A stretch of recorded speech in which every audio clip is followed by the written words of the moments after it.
Hello, everybody! If it's Wednesday, it's Warhammer, and that must mean it's time for another episode of Warhammer Weekly. Joining me, well, not as always, but my second most frequent guest, it's Paul Conti. What's up, brother? How you doing, man? Hey, what's up, nerds? How's it going? I'm happy to be back for my 13th appearance. Yes, Lucky it is a number shame we're not 13. talking Skaven, but It that's is. such is life. That's okay. That's okay.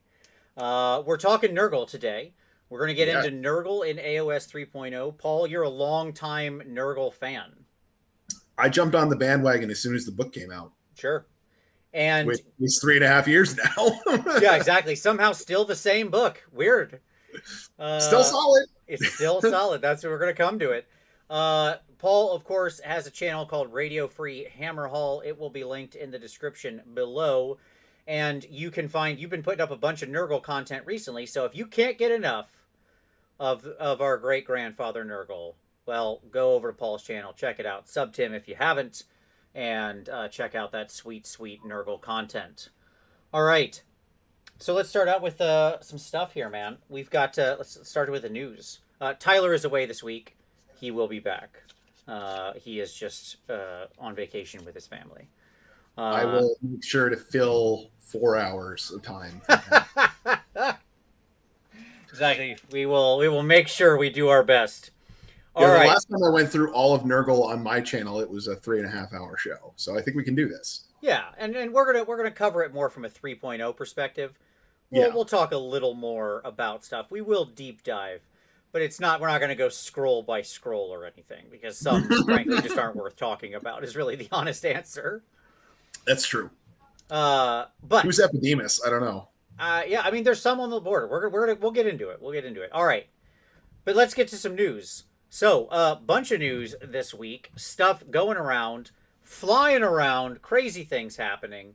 First off, we should talk about what's on pre-order this weekend, which is the Endless Spells repack we all knew was coming.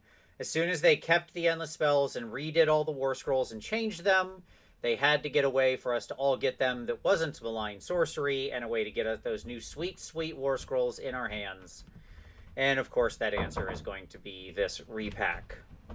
So there you go. So now if you didn't get the Endless Spells the first time, you can get just the spells, and it'll probably be cheaper than buying the original Malign Sorcery. So there you are. They also repackaged the ones from Forbidden Power that were clearly meant to be the Legions of Nagash Endless Spell that they scrapped and then turned into Forbidden Power. Someday I want a behind the scenes interview to know what happened there. I'm really curious. It's like the mystery I want answered of what how did they make there's no way Nagash Head was just like always intended to be a generic endless spell.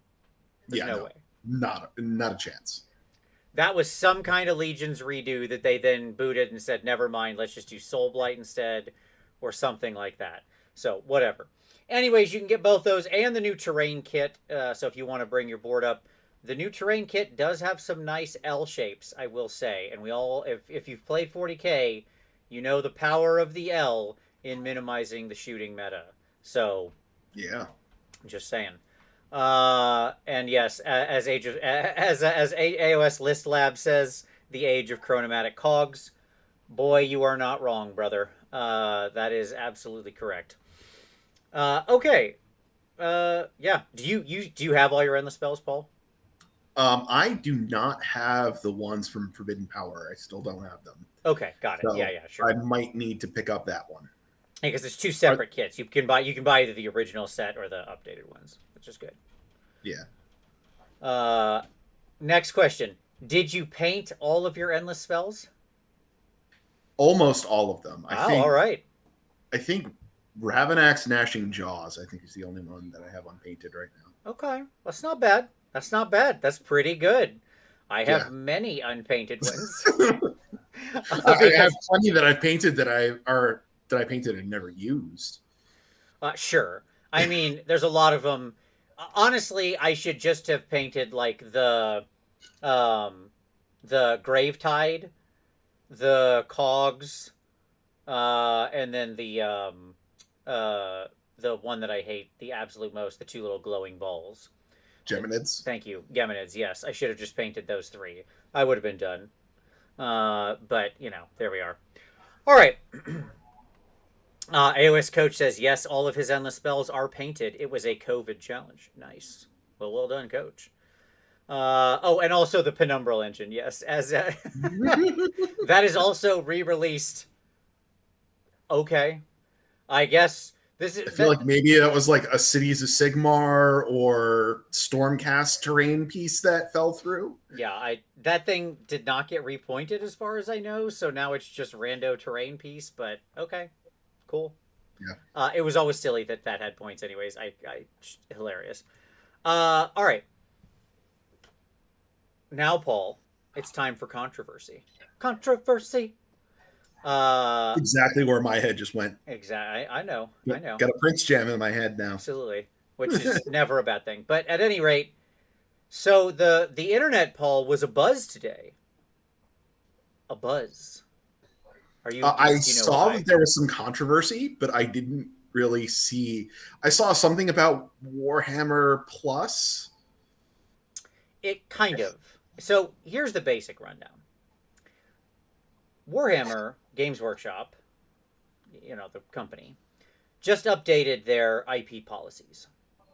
And they rephrased some of the wording around trademark and IP to speak to fan sites. That says, like, yeah, you can have a fan site, we don't mind, but you can't use any of our official stuff. Okay? So art and all that kind of stuff. And that's sort of the long and short of it. Okay? Now, here's the interesting thing. Yes, this was an update to the it was an update to their legalese, all right, to their policy. But it's not actually new. Those words, speaking specifically to fan art and fan pages, hosted fan pages, that kind of thing, that's new. But the actual language isn't. So I had because of things, I had to previously research their IP. Okay. Mm-hmm. And that's always been in place. You've never been allowed to use their stuff. They just didn't go after anybody who did. They basically didn't enforce it. Okay. Mm-hmm. And obviously then they rephrased it and made the language got more precise. Right? As any good lawyer would do. Sure. It was, before it was written quite generically. That was like, other people may not use this blah, blah, blah, blah, blah, trademarks and IP and yada, yada, right? Now it got very specific to speaking to, like, fan-created pages and stuff like that, right? Fine. Yeah, I saw a lot of people freaking out, like, are they going to come for YouTubers? No, this is them trying to make sure that the animation stuff is all in their wheelhouse, right? Yeah, of course. And like what we do here is under review. Like it's under the review clause. It's the same reason you can show clips of movies and stuff like that if you're doing a review. Like obviously we don't use their IP in that reason or make animation out of it. So, whatever. So it's always been like that. They've always had the ability to go after people if they wanted. That was completely enforceable. They just changed it because they wanted to update the language, so they had something new to go after somebody if they start doing sort of fan projects. I think they should still not shut down on fan projects. I think personally it's kind of crappy. I think they should allow people to make fan projects. It helps the overall community grow. But at the same time, I also understand that, the nature of trademark and IP infringement is that everything you don't go after weakens your case if you ever do bring suit against somebody. So It's tough. Absolutely. Yeah, and I don't think that any of that would be intended to go after people like YouTubers anyway. Like we're free advertising for them. Right. We build community for them where we're making more purchases happen. That's all it comes down to. So sure. I don't think they're not going to bite the They don't want to shut off the millions of dollars of free marketing they get. Yeah. Mm-hmm. Yeah. Probably not. So yeah, there you go. So anyways, again, the language was always there. People just noticed it because they changed, right? Because they changed the wording. But the same thing was always there. It was always just as defensible. They always could have done it. So Anywho, on to the next bit of fiery, spicy news. Paul, Paul, the old world is coming. Are you excited? I am very excited for all of those people that are going to be all about it and love it. I am very happy for those people that they're going to get a thing that they love. That's the right answer. That is exactly the right answer. I'm not going to yuck anybody's yum. They confirmed a bunch of stuff today in the article. That's what's important. They said, yes, it will be square bases. That's a mistake. That's just fan service. They should have done circles in movement trays, like a Song Mhm. of Ice and Fire. Like, then they would have had better cross system compatibility. Yep. But okay, I like they're literally just playing to the crowd here, but that's all they want. Like it just that today's article was like, yes, we're doing an entire fan service project, and I was like, okay, that's cool, I Yeah, guess. Um, it's kind of how it read to me too. yeah, like yes, it'll be in the standard scale. Yes, it'll be on square bases. So basically, it's going to be, you know, and it's going to, in their words, harvest the best parts of third through eighth edition to make a new version. Okay, all right, that could work. Like it's possible. It's what D&D fifth edition did, which is what they're ultimately aiming at. Like that's their sort of dream, right? Yep. The problem is fifth edition D&D wasn't competing with itself, Yeah. right? Uh, so fine. I literally have no interest in this whatsoever, but I will happily steal cool sculpts for AOS. 100%. Like, which is great. More models they're making means more stuff I could potentially buy. So it's a win for them. They don't care what game I play with it. Yeah. And at this point, and especially in 2 years from now, like the AOS community has grown. We're big. We're an established community now. I'm not worried about. I saw some people being really concerned about sort of it bleeding off people from the community.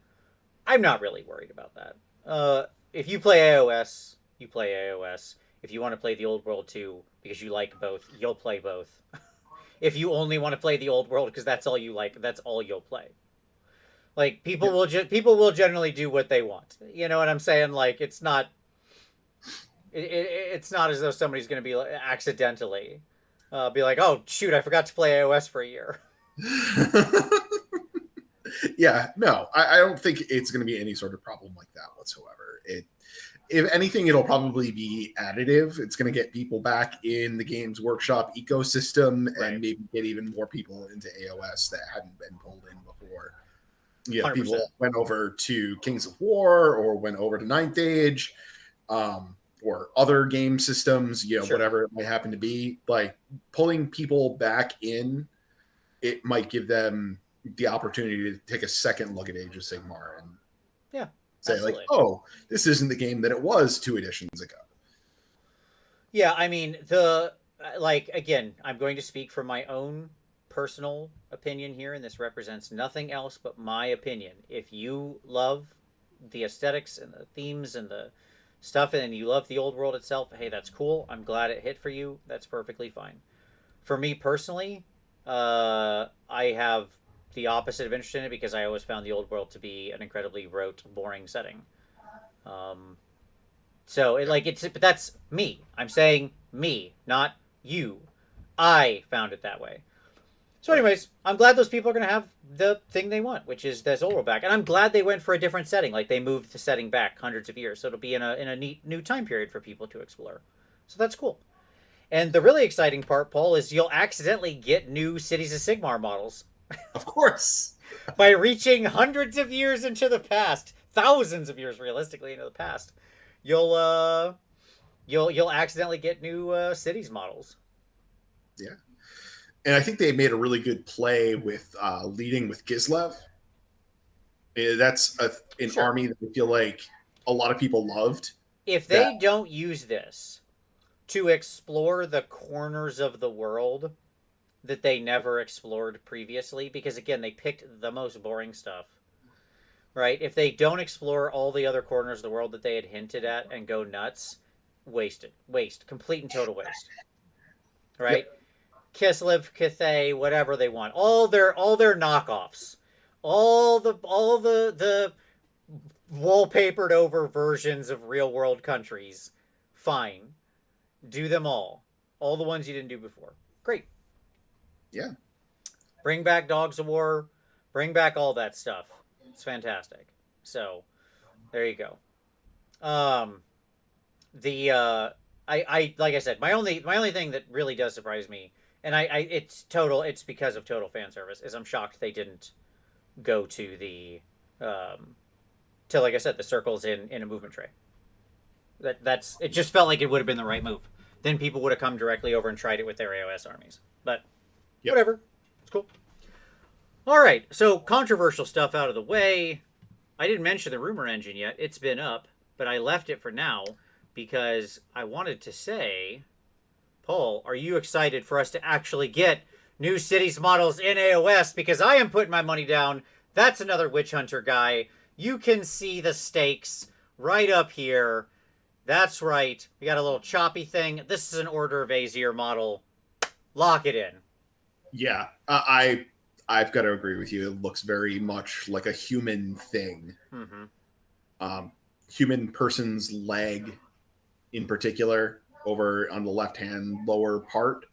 Some sort of weapon in their belt, and those are stakes or feathers, or they're probably not feathers, but whatever that is in the upper right. I mean, it looks like we're looking at like the tops of like knee-high boots. Very Empire. I'm saying, man. Yes, exactly.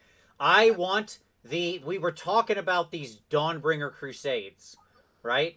How much do Yeah. you want to see like a relaunch Cities Force that includes the ability, like new city, a Dawnbringer Crusade, where you can effectively like customize what it is to a point, and some new cities models to go along with it, like the people leading out there. Like, doesn't this guy look kind of like a construction dude in the Dawnbringer Crusades? Like, he's got the heavy sledge head here, some kind of choppy saw thing, the stakes, right? I'm just saying, Dawnbringer Crusade guy, come on. Yeah, I like it. And as some people may remember from days long past, I originally got into Warhammer through the Empire and then Free Peoples, which eventually became Cities of Sigmar. Yes. I still have like 10,000 points of that on my shelf. Actually, I was working on a model for that recently once we get over to hobby time. But yeah, I mean, I've got a lot of love for that stuff. I would love to see something new and interesting come out. Yeah. Yeah, I'd man. be excited to see I'm it. stoked. I really want to see. Yeah, Coach.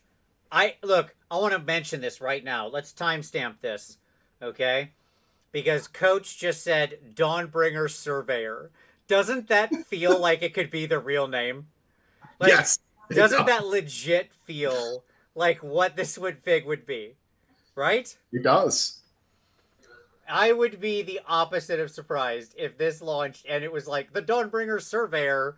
He can sort of pre-deploy scout out, or whatever, and he can like mark objectives in some way or something. Whatever.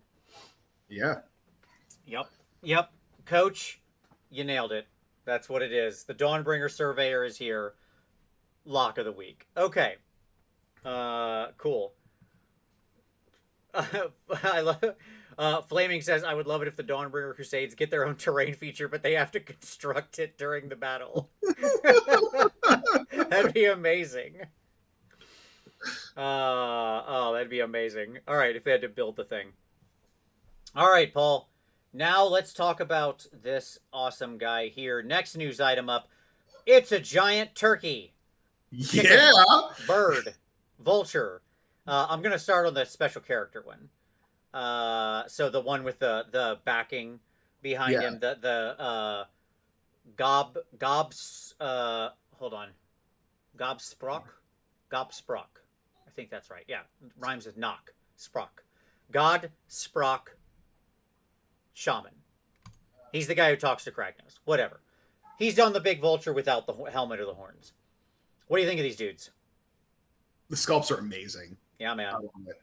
Like that is just so cool, and they're landing really well with a monster. I think that looks like it belongs with the Cruel Boys.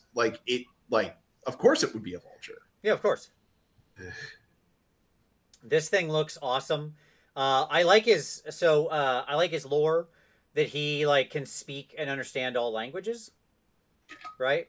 And so he can actually talk to Kragnos, because Kragnos obviously speaks this long forgotten tongue, right? Yeah.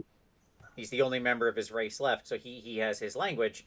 But this dude can actually understand him, and so he acts as translator. And I like how they also mention he sometimes gets a little loosey-goosey with the translations. He's like, oh yeah, he said this, and everybody's like, yay! It's nothing what he said, right? So, fantastic. His rule was also interesting, that every time he unbinds, he does mortal wounds to the caster, like a D3 mortals to the caster. Pretty potent.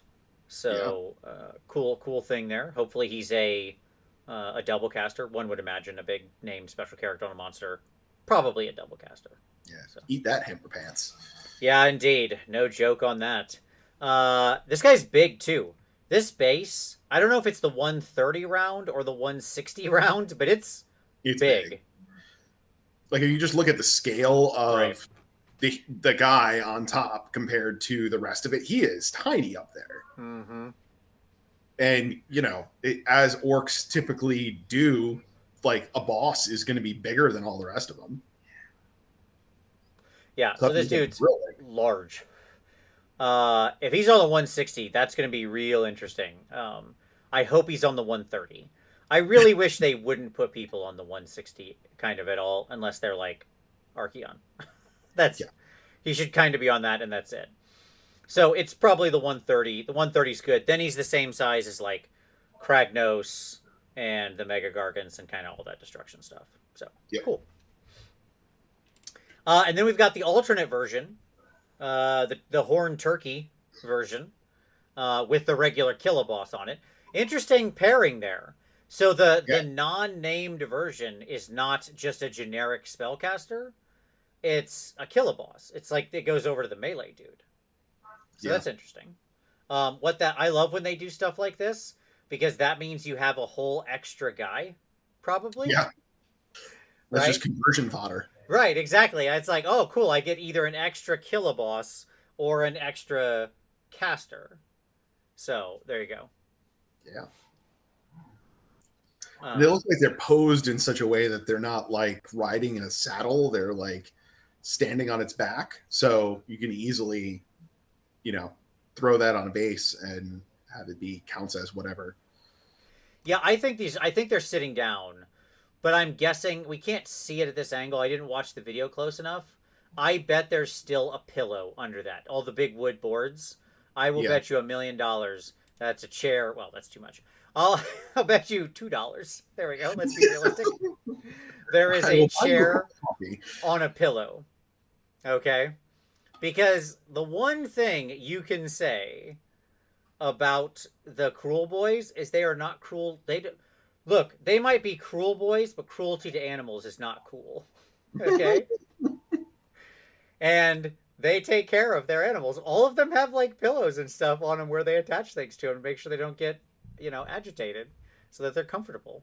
And I really like that. I think it's cool that they care about all these animals and beasts that they ride. That's neat. That's a nice little bit of irony. I like it. Yeah. Super cool stuff with these guys. They said that next Monday is going to be Stormcast. So, could this be the Draconiths or whatever they're called? Are we going to finally get our Dragon Drake riding Stormcast? Yes, please. One can hope. Although, with how much we've seen already, I feel like it may just be re-revealing stuff that we've already seen. We know they're out there, man. They released that short story. Show me the Drake Riders. I want to turn them into Skaven. Please. Let's go. Let's do this. Let's do it. Go. Do it. All right. Yeah, super excited about these guys. I think these are great looking dudes. I'm excited for all the people who are gonna take these big giant vultures and monsters and convert them into other things. I'm sure Tomb King Tristan will have this converted into a tomb vulture in 8 seconds flat. That is going to be instantly a Tomb King thing. So there you go. And then finally, just last little bit of news. This guy, which was a special order event guy, the sort of, I think he's, I don't know what he is. Liberator? Is this not a special liberator? He's some kind of guy. Night Quester? Something? I don't know. Doesn't matter. This special event guy is going to go made to order. So that's cool. Yeah. So since they didn't have, he was supposed to be available at events, but then, we didn't have any events. So they're going to allow everybody who wants one to do a made to order one, which is cool. Mhm. So I think this guy was a neat looking dude. So I don't particularly have any care to order him, but I think he does look cool. But I got my hands full of new Stormcast over here. I'm ready to be thunderstruck, and I'm not going classic. So there we go. Oh, there you go. Yes, Night Quester. Okay, cool. It's a good Night Quester, but I think I might like the original one better. All right. Anywho, that's all the news. If you like news, if you liked any of these things we talked about, why not hit like and show your appreciation for that?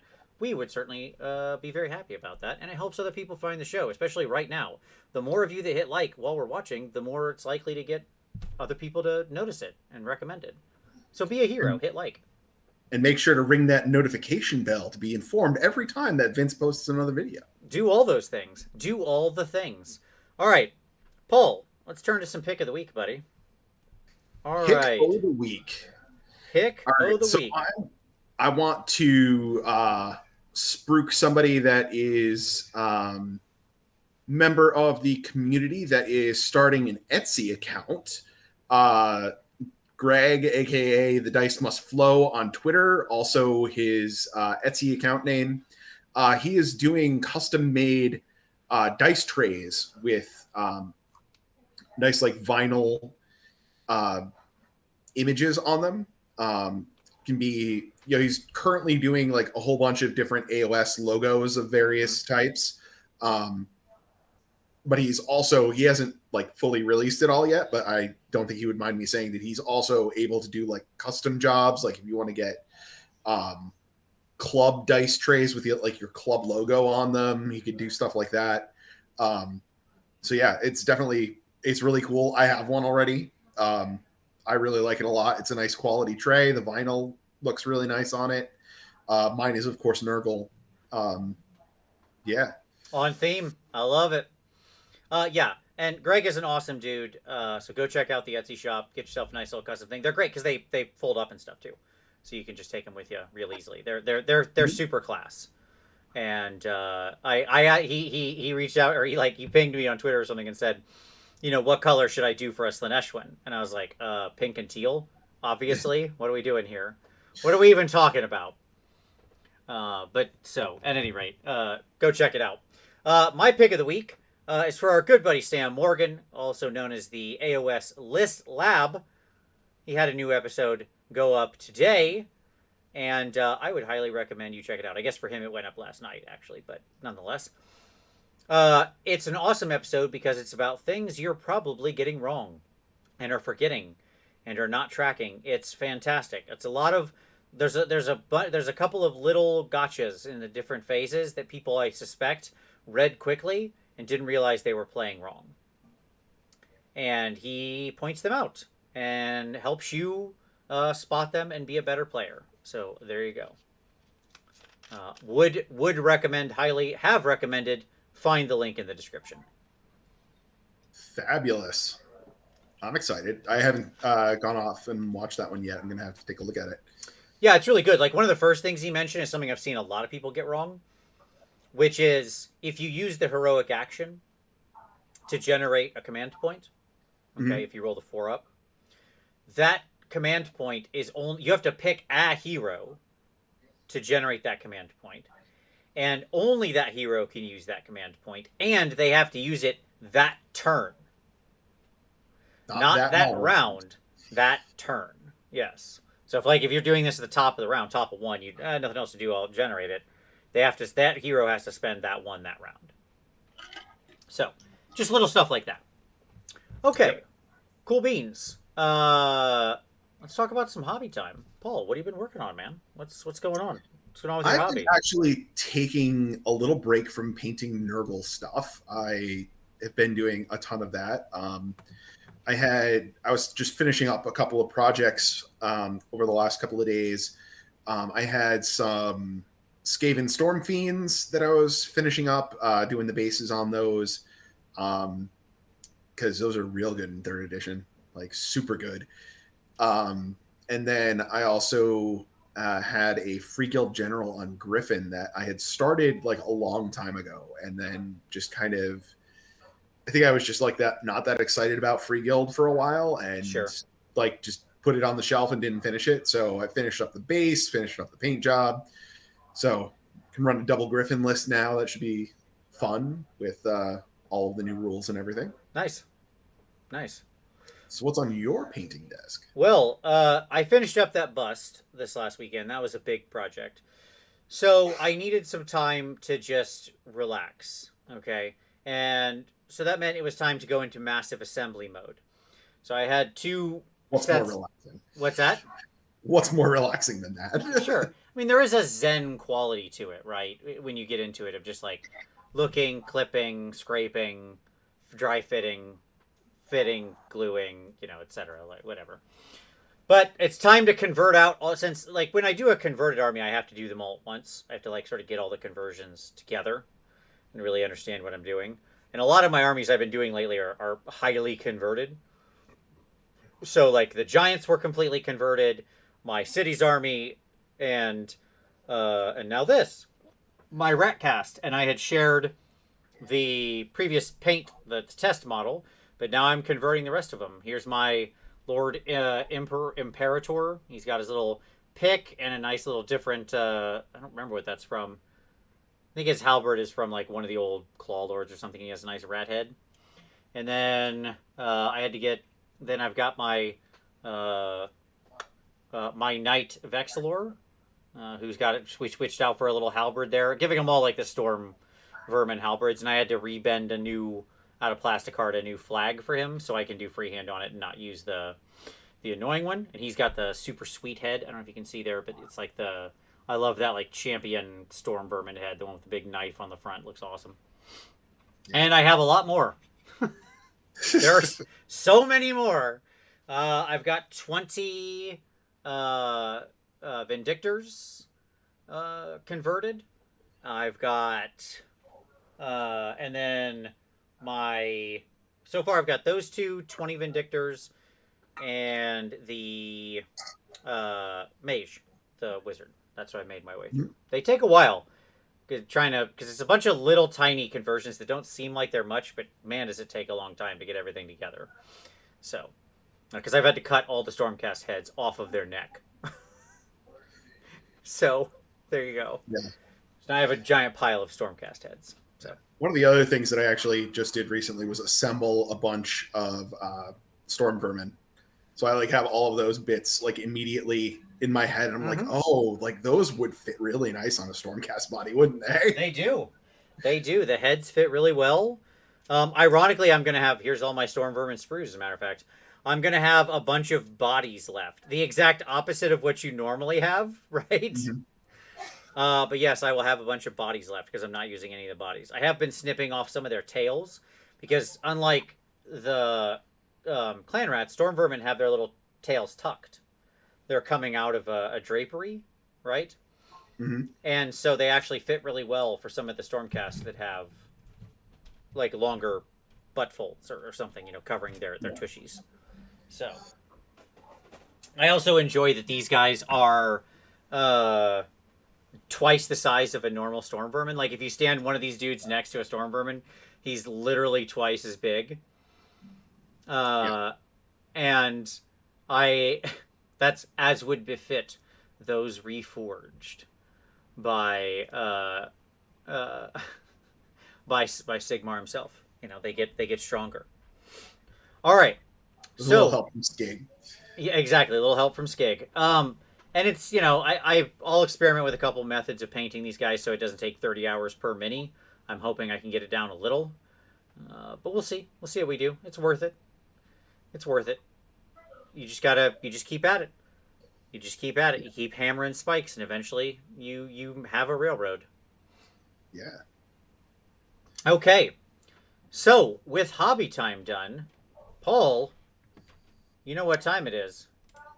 It's Nurgle time, baby! It is Nurgle time. That's right. Let me get rid of this thing here. There we go. It is, in fact, Nurgle time. All right. So, let's talk Nurgle. Paul, before we get into any of the summary slides and anything like that, because we're gonna have stuff to guide here, but Yep. 40,000 foot view. What's your feeling on Nurgle in 3.0? This is one of the oldest books still around. Yeah. And I think because it's an older book, it was barely designed for second edition. It was definitely not designed for third edition. Paul, how did neither of us catch that I misspelled Nurgle? Where? On the main slide. There you go. Oh. I fixed it. That's so funny. So people caught it immediately. I stared at this thing 5 times, then I emailed it to Paul and sent it to him as well. Yep. And neither of us got it. At any rate, Nurgle. Now it's spelled correctly. Ha! Take that, Internet. Go ahead. So there's some little things that just kind of work differently in the army. It's a 1.0 book, right? So all of the command abilities happen in the hero phase, which leaves you with a lot more freedom to use the generic command abilities in their respective phases. Yes. It just gives you the breathing room for that. They all happen in the hero phase. Blades of Putrefaction, still not fixed. It's still 6+ to hit, does a mortal wound. So it's modifiable, which means for a command point, it does it on 5s now. So that seems pretty good. Sure. The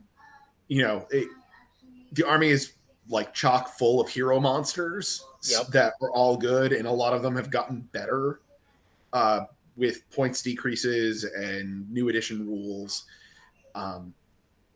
I feel like it's sitting in a solid place in the new edition. It's not going to be an army that I think is like contending for top tables most of the time. But with the right player, you could probably pull off 4-1 or 5-0 with it. But it's a solid, like, top of the mid tables sort of army, and if you have a good day, you could probably take it for a win. Yeah, I mean, this is I think Nurgle is shocking in how, shall we say, disgustingly resilient it's been in the meta, right? I mean, it is a very on-brand army. It's basically still a 1.0 book. Now, I imagine that this book will get replaced by Q1 next year. Let's just say that. Okay? Yeah. And I don't think it'll be the October book. I think that's Beast of Chaos. But who knows? We'll see. It could be, though. But it could be. They traditionally do a Chaos book in Q1. And, but at the same time, they've also said a Chaos book is coming in October. My original guess was they do Beast first and then Nurgle at the beginning of the year. Because, realistically, Nurgle's still pretty fine. Like, as a book, it holds up for all the reasons you mentioned. Right? It's always been competitive. It's always been able to put a good army on the table that's going to play a good game. And it continues to do so. Now, 2 editions after the book is written. Which is just a testament to its sort of to the nature of the book, right? So let's get into some actual strengths and weaknesses here. Okay. So, Paul, here's my strengths. You tell me if you agree with these. But I think all in all, this is a solid sleeper army with some real potential in 3.0. So they have a solid range of troops, as you mentioned. They have good synergies and buffs. They have good monster heroes. Maybe not great, but good. I mean, let's not kid ourselves. There's no Archeon hiding in this list, right? But you But can we take can use Archeon in this list. Yeah. Yeah. Uh, it plays well in the pile-in wars, Yep. right? And they have so many different coalition options. Yes. You can pull in almost all of chaos. It's crazy, right? You're basically blocked from taking Tzeentch stuff, right? Yep. In the majority of Skaven, but unlike every other army, you can take a piece of Skaven. Yes. Yes. Yeah, exactly. I mean, this is the only Chaos Force that can actually bring Skaven in as coalition, Yeah. right? And by the by, there's some real good options in there. Like we're going to talk about it, but that is not a nothing thing, right? That you should just read over. So Nurgle's got some real strong coalition choices. Yeah. And the new errata for coalition for all of the God-marked armies, with allowing you to take Beasts of Chaos as coalition and mark them as well. Like everybody was like upset that we lost the ability to mark stuff with battalions going away, and immediately in the first errata we get it back. And I would argue it's way better being coalition because it's giving you flexibility. You don't have to take a whole big battalion now. Like you can just take like 1 or 2 units, which is probably what you were really taking it for anyway. Yep. Yep, exactly. Now, the weaknesses, some of the best items are in Magic. What I mean by that is like some of their best synergistic pieces are spells. And like Magic is just always questionable. I mean, that's the bottom line. In a world with spell dons, right? In a world where Nagash is probably going to see more play, where Teclis is floating around, where you've still got Captain Croak, right, of the SS Frog ship Enterprise, right? There are just like you can't ever rely on Magic. It can't be your strat, Right. right? So it's a challenge, but they're good. So like I think if you treat it as a bonus and not as your strat, you're fine. Yes, for sure. I don't think there's a lot of tricks in this army. What I mean by that is this army plays a pretty straight game. Like it wants to play Warhammer. Yeah. Right? It's not Lumineth. It's not doing nonsense like that. It's just playing good old fashioned Warhammer. Like, I got some dudes. I'm going to run over there. I'm going to punch you. Yeah. That's what we're going to do here. Yeah. And oh, go ahead. The games that I found that are most fun are playing Nurgle against other armies that have that sort of mentality. So games with Iron Jaws, great. Games with Bone Reapers, great. A lot of the armies out there that just kind of play a straight game. Those are your best games because there's nothing weird going on, and you're just moving around tactically and using whatever combos you can put together and just making stuff happen. Yeah, other than when Tom played this army back when under like the original Plague Touched awfulness back in 2017 or whatever. Yeah. This is a great army to play. Like I've played Nurgle players at tournaments many times and always had a good game. It's always been a fun game. Yeah. So, yeah, I mean, they want to play Warhammer with you. Play Warhammer with them, right? Like it's great. I think one of their other weaknesses is questionable hammers, and they have a real reliance on splash damage. And there's a question as to how much splash damage or sort of chip damage, right, actually accomplishes much in the new edition. I think its power has been weakened, but not gone. It's just you need to pick. You're picking different targets now, I think, for your splash damage. Like big heroes and hero monsters, that kind of thing, they just don't get chipped down anymore because they can just heal themselves back up, right? Yeah.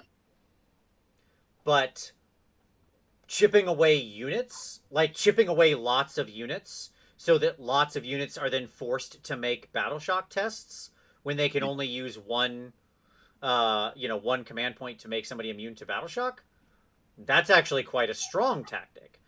So you've got to kind of switch what you're doing there, right? You don't try to kill the heroes with little splash damage anymore. You just try to like pile it on multiple units. Take 2, 3, 4 guys off of multiple units. Yeah, you're gonna fail a battle shock check eventually. Right. Just get them to start bleeding, right? So there you go. And Nurgle just likes to spread the love around. Just spread that love around. Everybody's got to get a little. You get a little. You get a little. It's like gifts. Yeah, it's like Oprah. Yeah. Yes.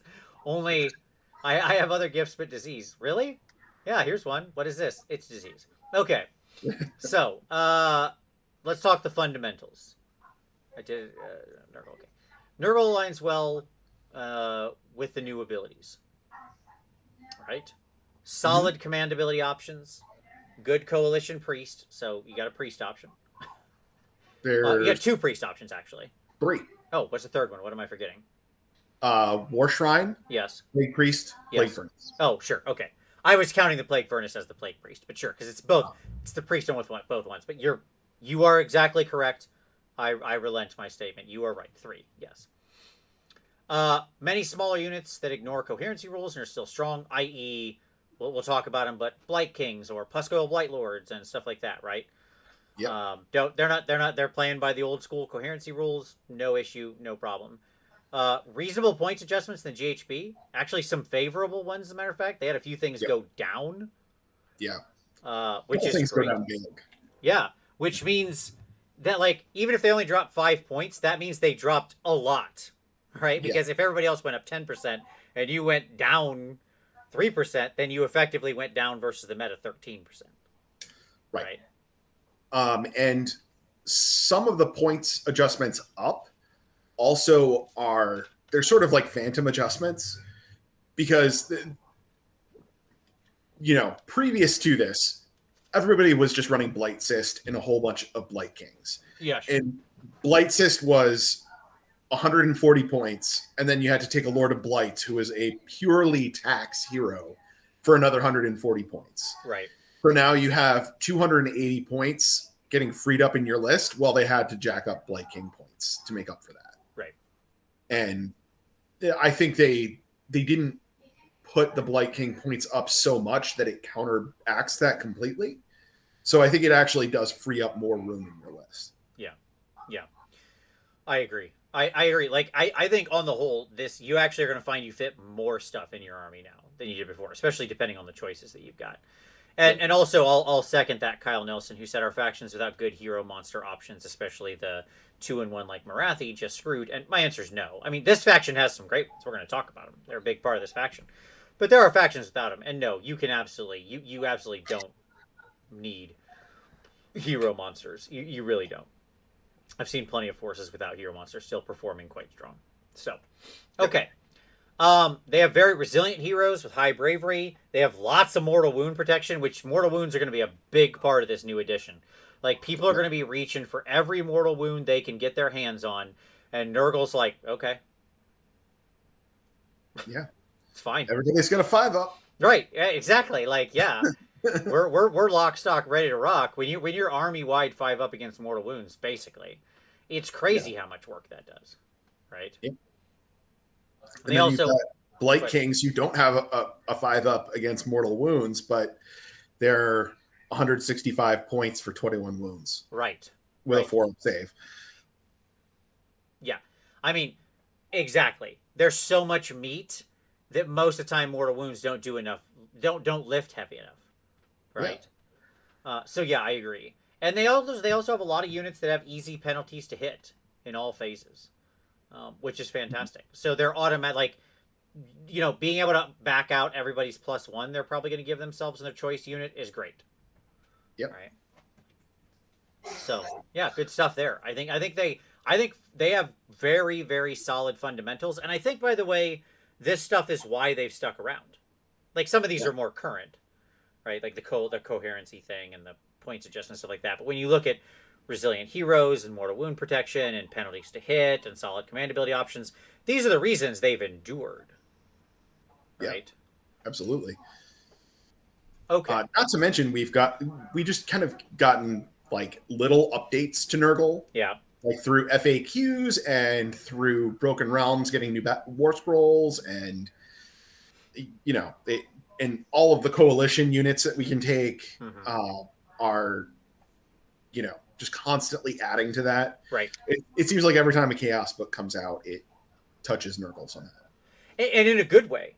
That's Yeah, what's really interesting about it, is that almost every time Nurgle has gotten any attention, it's gotten improved. Which is not yeah, true for all Chaos factions. yeah, Right? yeah. Some With the of exception them of the next slide. do not have the best track records. Yes. Now, the next slide, we got to talk about it. We got to talk about dem trees. Okay? Yep. So they did suffer a blow with the faction terrain. So, Paul, I want you to take the lead on this one, because I want you to explain that the Feculent Gnarlmaw is still the same tree. It always was. But there are some key differences here in what changed. So walk us through, Paul, why this is such a big change. So the big thing is that the setup changed. Mm-hmm. Now it has to be deployed wholly within your territory. And previously, it was set up before you picked table sides. Right. So it would always just go in the middle of the table somewhere. Right. If you look at, this problem in a year with the next General's Handbook might not be that big of a problem anymore. But right now, we're looking at battle plans that are almost all of them, your territory is just your deployment zone. Right. And some of them are very small. Yeah. So restricting where you can put your Feculent Gnarlmaw is a big deal, because that's the big thing that we've been using that for, is to be able to run in charge. And not having it in a complete, like, a convenient place in the middle of the battlefield, that definitely takes back a lot of the mobility that Nurgle had enjoyed for a long time. Now, on the flip side, I think this is just going to be like your first 7 contagion points are just always going to be spent on summoning a tree in the middle of the battlefield. Sure. And the flip side of this is so it's not a strictly worse scenario. By it being in your territory, you're always going to be getting the contagion from it. It's going to be very hard for your opponent to stop you getting the contagion points, the D3 contagion every turn from the Feculent Gnarlmaw. So that's why I wouldn't say it's a strictly worse change, but it's mostly worse. Yeah, I think that's fair. And so just so everybody is completely clear, if the scenario is something like where your territory and their territory is half the map, so like the Vice, right? The Vice splits it down the middle. This is your territory. This is the enemy's. You can still basically get your tree into the middle, right? Because you're 12 inches back from this line in the Vice. It has to be wholly within, so it can't scoot into their territory at all. But it's a small base. It can still basically sit in the middle and still act as a sort of slingshot for your forces, right? Yes. But the other nice little trick with this now too is that it gained the impassable rule. yes, being able to summon impassable terrain, I think, is going to be a big deal for certain situations that you're in. So long, boats. Welcome, new boats. Yeah. They're smaller new boats now. that go exactly where we want them. They're smaller now, but that's good. But you can just kind of block off certain spaces, right? Depending on the terrain setup, you can make it so certain big units just can't move through there, or move through there in a weird way, which is cool. The impassable thing on faction terrain is something I don't think a lot of people have really cottoned to as to just what it can mean.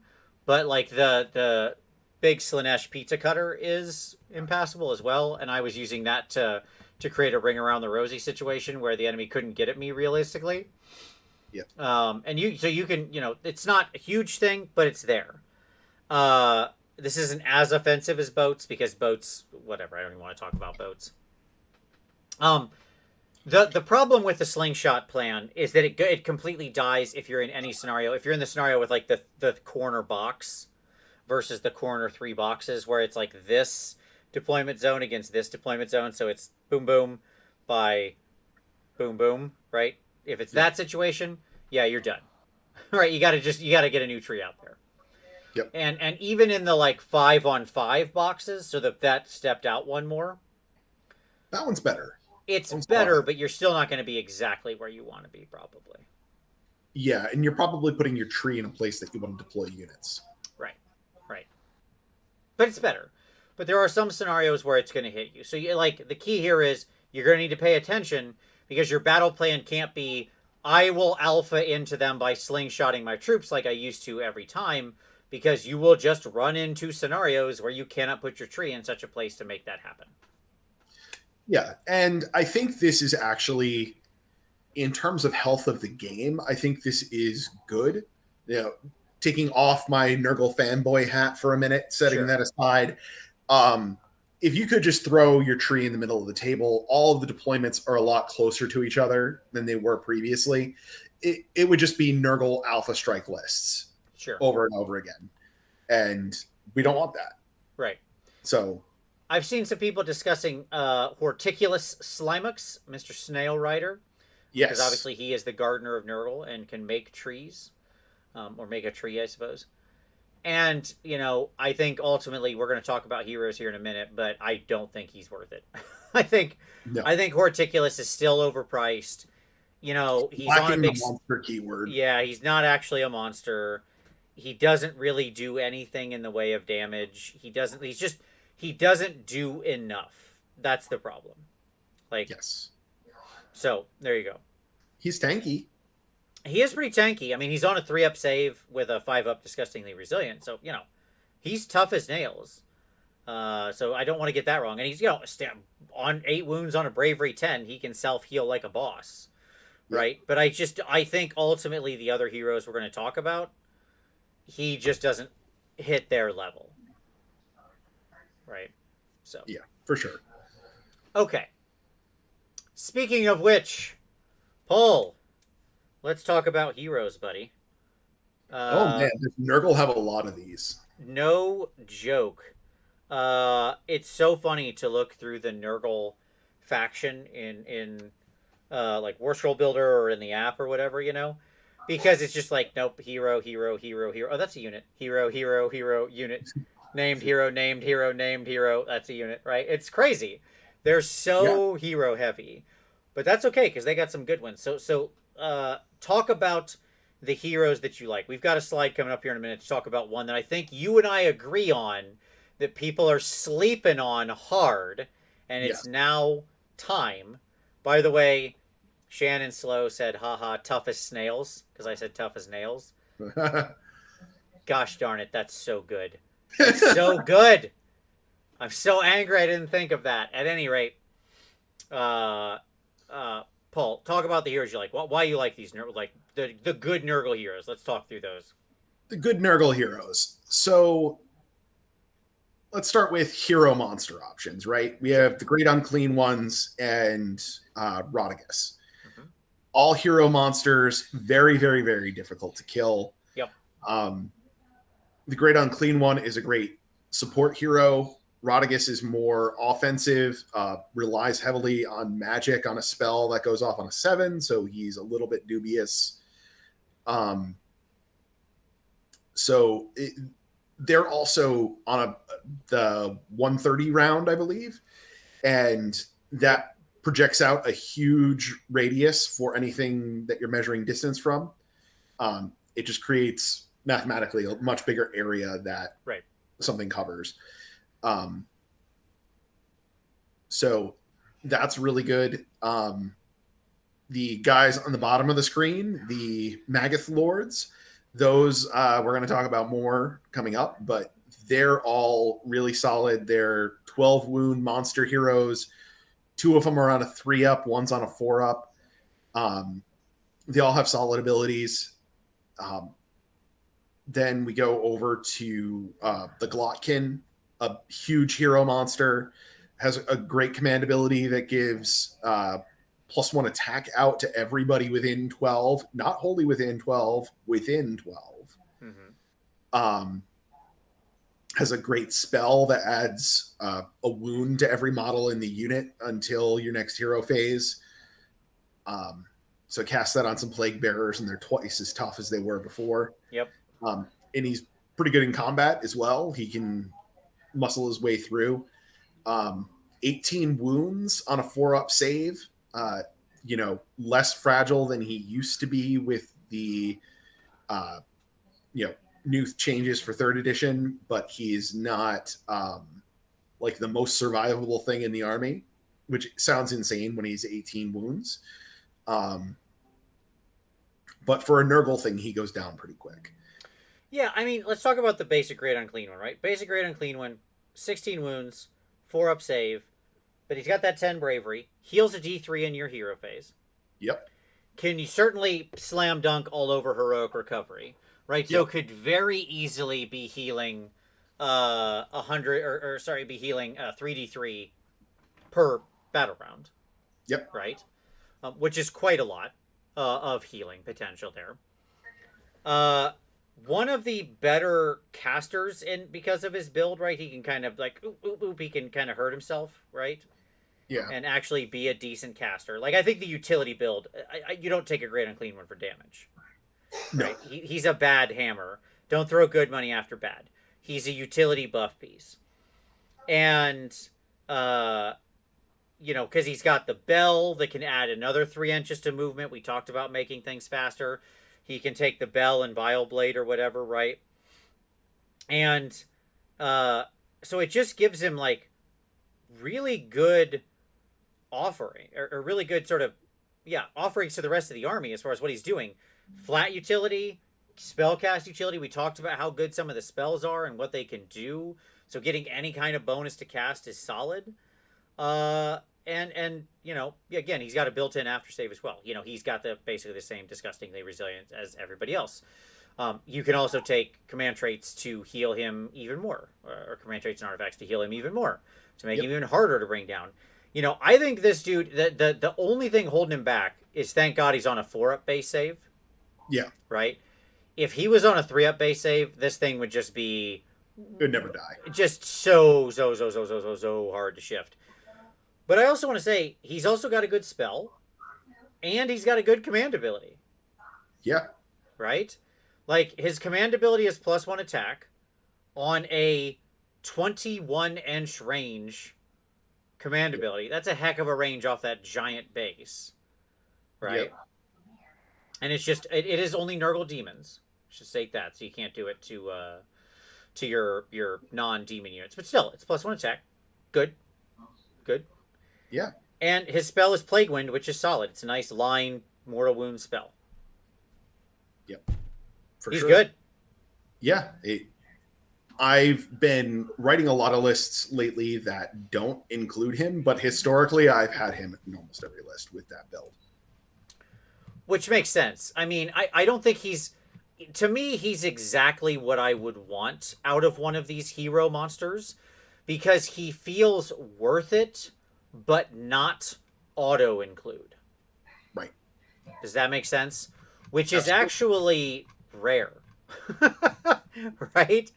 A lot of times things fall on one side of the coin or the other pretty fast, to where you're like, oh, either that's terrible and I'm never taking it, or I cannot do my army without this. And we should state the Great Unclean One's 350 points post the GHB. Yeah. Perfectly fine. Yeah. And that's been a little bit of a deterrent for me personally after getting used to it at 320. Sure. Hey, he's not but, 420. He's not Keeper of Secrets, so, Yeah. I mean, I couldn't possibly be as good as a Keeper of Secrets. Those things are just so dangerous. It's funny. Okay. Yeah. So I think he's solid. By the way, there's good little heroes too. Let's talk a little bit of little heroes, shall we? Yeah, I've got him up on the screen. Sloppy Bile Piper. Bile Piper. He's the hero we needed and wanted and deserved. Hit me. He is like the only thing that I have seen that reliably can just shut down Gotrek. Because he's preventing your enemy from piling in towards your demon units. And what you can do is say you have a unit of plague bearers that have your Sloppity Bile Piper behind them, so they're able to get the buff from the Bile Piper. Mm-hmm. Gotrek comes in, charges the plague bearers.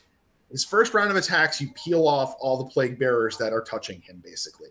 Yeah, so you leave like one guy just within a couple, like outside of his weapon range, but within 3 inches, right? Right. And then all of a sudden he can't pile in again because you've shut off his ability to pile in. And so that extra pile in and attacks he gets at the end of the turn is just wasted. Right. Beautiful. And then on top of that, now next turn, he either is going to continue to be wasted and not be able to pile in, just be completely taken out of the game, or he has to retreat and he's wasting a turn anyway. That's so good. I honestly hadn't thought about that. That's so good. He's going to, and the reality is, plague bearers, the nature of them, and we'll talk about plague bearers a little later, but they're tough enough that if properly buffed, you'll still have plague bearers left out of a good sized unit, right? He won't wipe the unit. No, definitely not. That's amazing. The Gotrek answer is in little stinky fat boys and farts. Who knew? Yeah. Who knew? Yeah. Literally farting on Gotrek is how you get rid of him. Well, it's the fate he deserves. It is. I mean, and it's not just Gotrek either. It's a lot of things that you can pull similar tricks on with that. Sure. I actually somebody, I don't know if you know, my buddy Andrew Simmons just turned me on to the idea of Beasts of Nurgle in combination with Sloppity Bile Piper. Okay. And how Beasts of Nurgle might actually... Because we should state, Sloppity Bile Piper works for any... His 3 gut songs work for any Nurgle demon. And the Spoilpox Scrivener, who's also good. Like, I'm not sleeping on Scrivener. But the Scrivener is just Plague Bearers. So anyways, continue. Right. Right. So he can...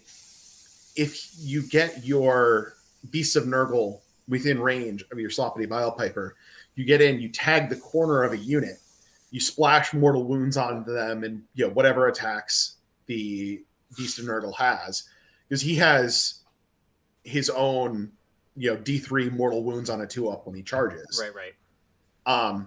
You tag the corner of a unit, then you use Sloppity Bile Piper to prevent them from piling in. Now, same deal. They either have to retreat out in their next turn, or in your turn, you retreat out your own unit. Right. And do more damage with the slime. Yeah, on a 4-up, do mortal wounds back, and then charge in again. Nice. I like that. Okay. Yeah, it's an interesting play. Like, I'm going to have to try this out now. Yeah. I mean, the Bile Piper's just opened up a whole bunch of new options. And we should state, it's funny we're talking about only one of his gut tunes. Yeah. Right? Which is the stopping pile-in. Which is good, but he can also do stuff like give +1 attack to Nurgle demon units, which, again, we talked about the challenge of hammers. That can be valuable on stuff like plague drones, right? Depending if you've got, a counter-strike plague drone force, that you bring them to them and then you beta strike them, right? That can actually do some heavy work. Yeah, it really can. And I've found that drones are fast, so you have this tendency to want to push them up the battlefield and do stuff over there, but I feel like they need to sit behind the lines and jump over your line with their movement to really counter strike, and then they get the full benefit of all of your heroes and Sloppity Bile Piper and all of that stuff as well. Yeah, I agree. I think they work much better as a second strike force than as your primary hit force. Yeah, I agree. Here's a guy I've got a question. There's so many good heroes in this force. It's really shocking. We've talked before about the Lord of Afflictions. I stand this guy all the way. The Lord of Afflictions is basically the Puskoil Blight Lord hero. So the Lord of Afflictions post change is only 180 points. Not too shabby for an 8 wound 4-up save, 10 bravery dude who can do some okay damage. He's not too bad. He has disgusting resilience like everybody else. He also self-heals.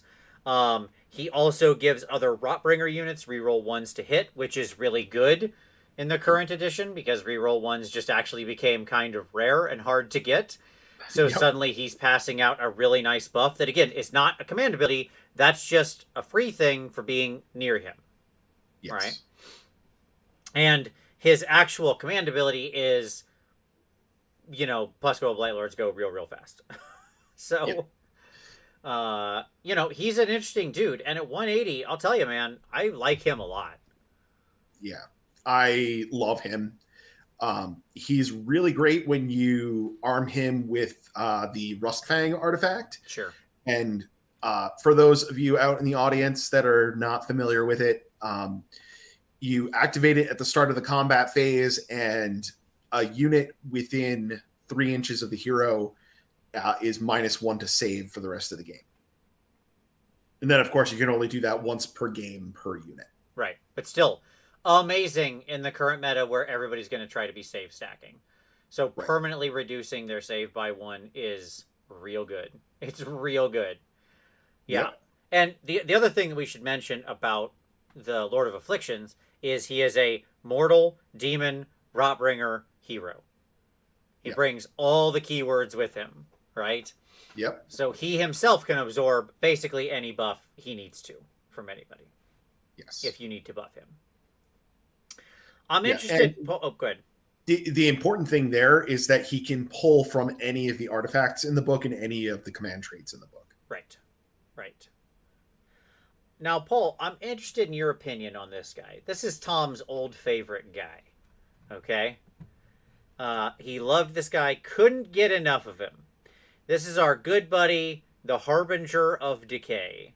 This old Forge World model, right? That somehow is Yep. still sticking around. He's a 7-inch move, 4-up save, 7 wound, 8 bravery hero that basically doesn't do any damage. Right? Like, that's not his point. You don't want to get him in combat. He himself has a 4-up ward save built into him. Okay. Only against spells. Correct. That is correct. Only against spells. But he has a 4-up ward against spells. And most importantly, what he does is he brings a command ability that gives your Nurgle mortal units within 7 inches of him a 5-up. Let's call it a 5-up ward save. It's not really, but let's just say that. Okay. Yep. So, if I am running Blight Kings in my list, he is basically an auto include every time because he also went down 15 points.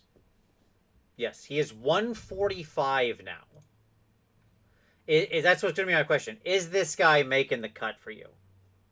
Almost 100% of the time if I'm running a mortal heavy build. Okay.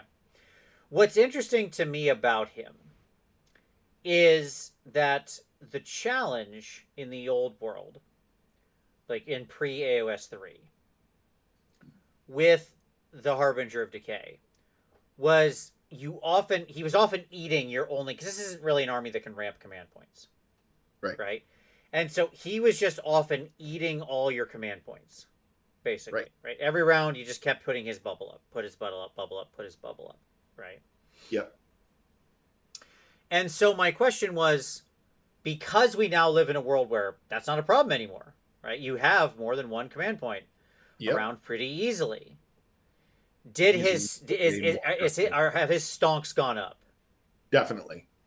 Yeah. Also, incidentally, he is also Mortal Demon Rotbringer hero. Yes. Yes, he is. So much like the Afflictions guy, he can just pick from anything and absorb anything. Yep. Not that you would ever buff this guy, basically. That would be pointless. Yeah. But he can. Yeah. Like, there's a lot of good heroes here. Is there anybody else we didn't mention in the hero section, other than the one we're going to talk about here in a minute, that you feel is worth talking about? Like, what's your, Spume? What's your vote on Spume? I like him. I feel like I need to kind of design him into the list, though. Okay.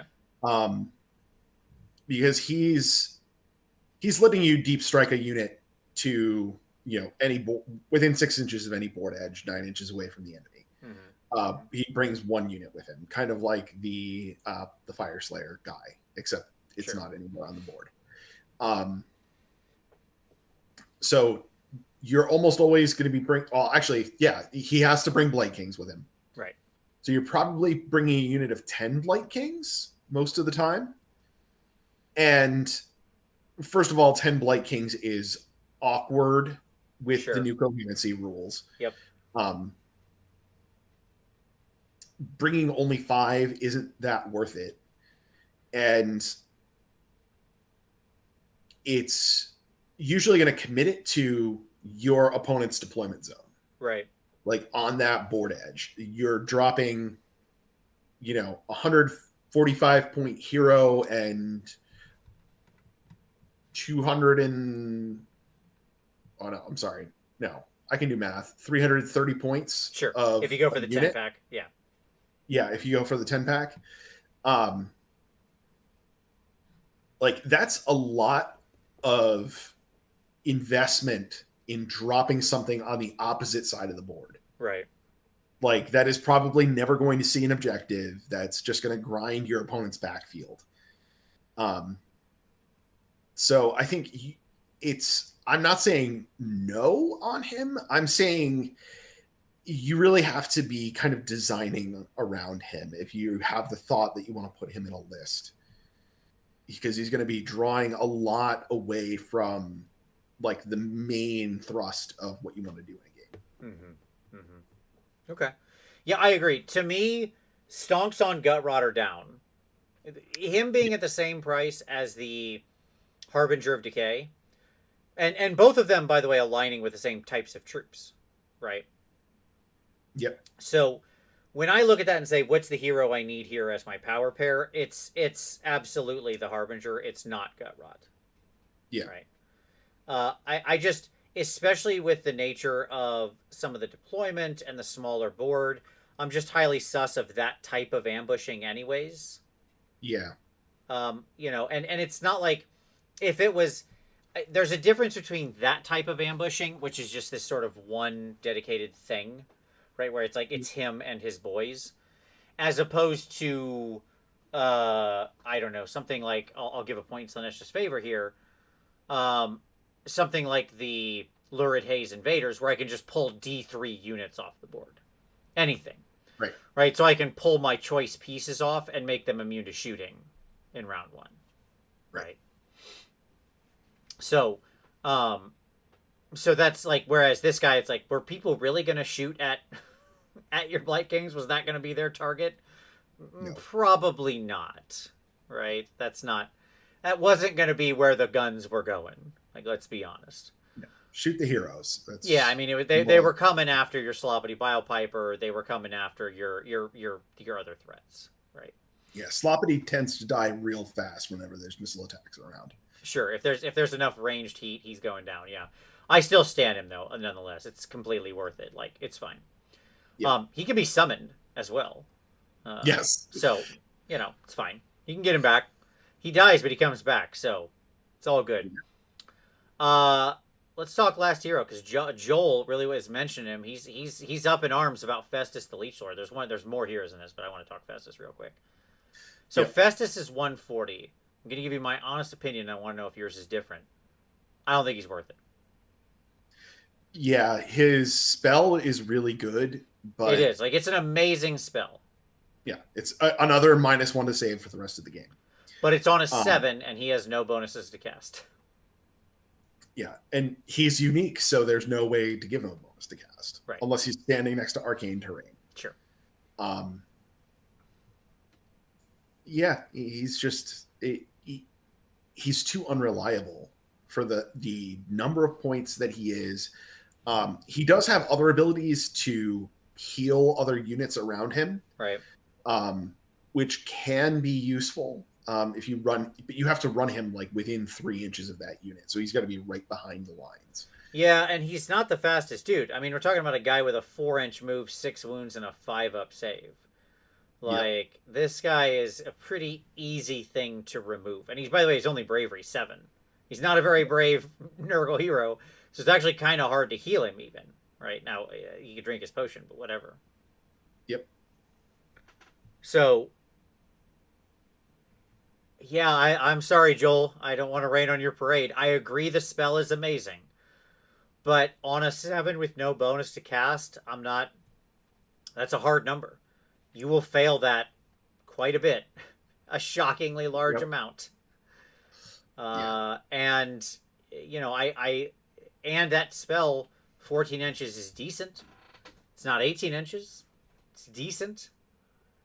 But he's so fragile, and he's not. Again, he's only 5 points cheaper than like the Harbinger or Gutrot or whatever. There's just so many other heroes I would put in the pecking order way above him.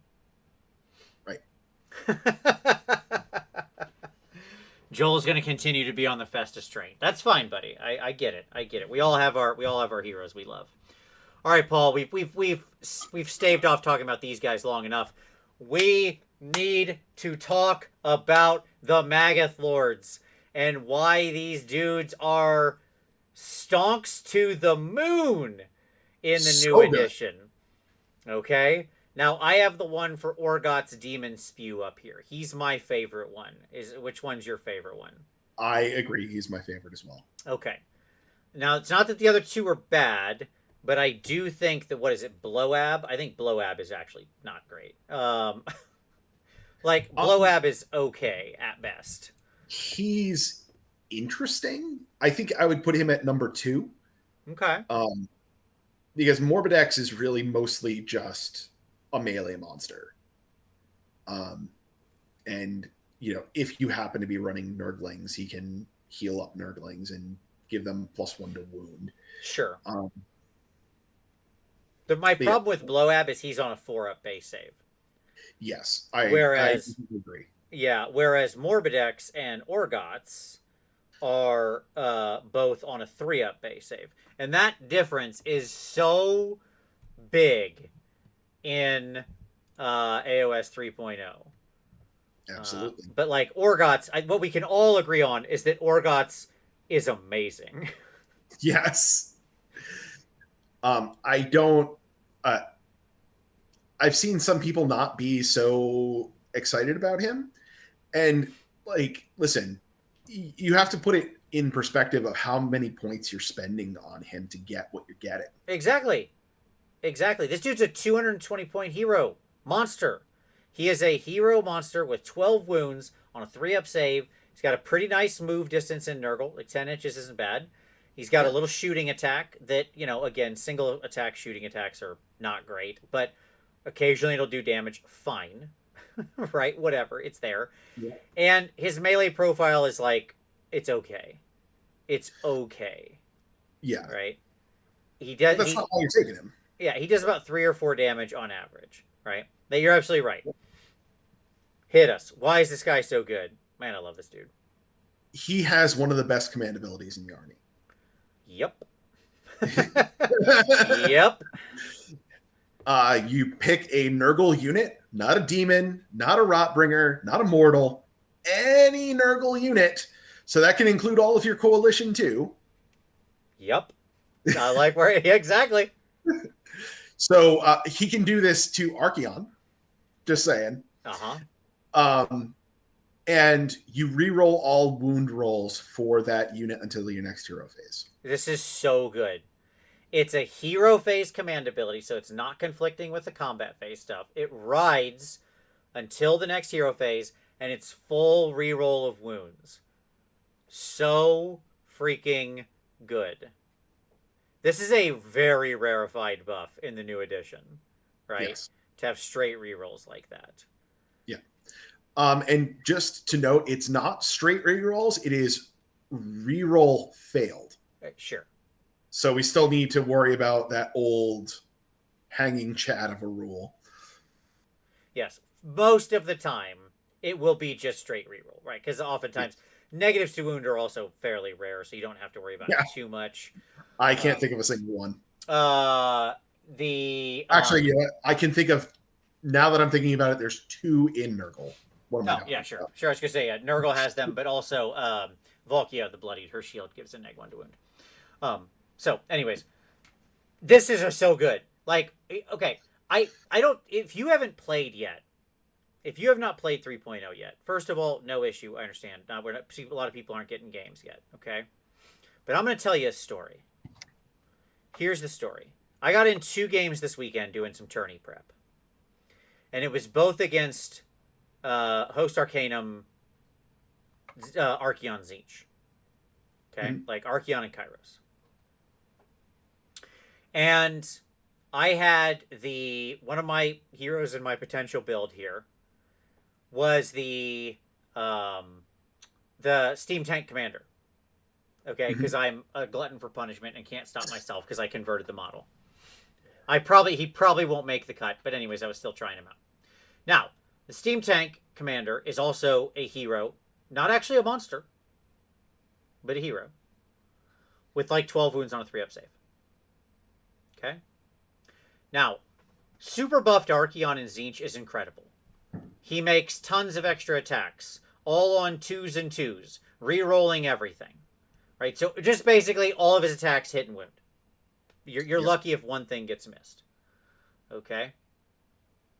So I knew he was going to have to charge my Steam Tank Commander, because it was just the nature of how I had set up the board. In that his only move, if he wanted, he could do nothing, which is fine. Like if he wants to just literally attack nothing with his 800 point monster, fine. But his only other choice to attack was the Steam Tank Commander. Yep. Now, knowing that was happening in my hero phase, the Steam Tank Commander had his best day ever. Yep. Okay. Now he had also been rolling with a Mystic Shield because I knew this was going to be my plan to bait him. Yep. And then when Archeon came in and attacked, I threw up all-out defense. Okay? Yep. Now, that is just a stupid Steam Tank Commander.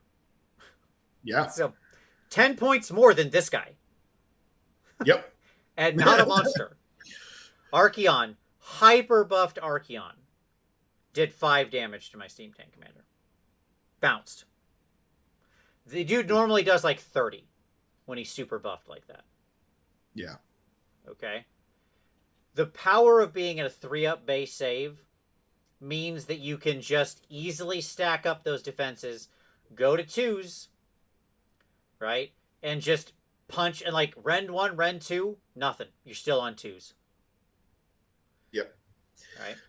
And it's worth mentioning too that he also can benefit from the Harbinger of Decay's command ability to get the 5-up ward save. Uh-huh. So, and they're probably going to be hanging out right around in the same area. Yep. So it's not hard for him to be on a 2-up, 5-up. Yep. Which just means like this dude doesn't go down. He's such a good hero buff anvil. Right. That's what he is. Right? He's not going to remove stuff for you, but as like a center point to build around, this guy's so good. I love this dude. Oh, he's also Bravery 9, by the way, which is great. Means he can pretty easily heal himself. Yeah. Fantastic. Very easy to heal himself. Like 9 is the magic number you want to be at to gain the statistical odds of having a very high chance of getting D3 wounds. Yep. 9 is the catch point where it goes from like, kind of unreliable to reliable. Right. Just because of the wacky... By the way, that heroic resolve should not be pinned to bravery. It's stupid it's pinned to bravery. Like, it's all fun that we get to care about hero bravery, but the difference between being bravery 7 and your chance to heal yourself and bravery 9, those are like 2 points apart, but statistically it's like 40%. Yeah. It's just a very different number.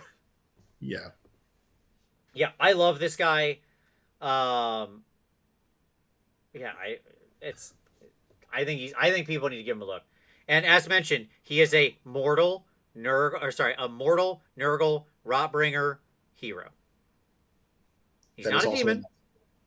Not a demon. Which is surprising considering what his mount is. It is. But he's still got a lot of good keywords there. But So he's a named guy. Let me paint a picture for you of what this guy enables. First, we have a unit of 10 Blight Kings. Yeah, sure. Right? Yep. This is an actual thing that has happened for me in a game already. Happened to have the cycle of corruption on +1 to wound. Beautiful. I'm already excited. Yeah.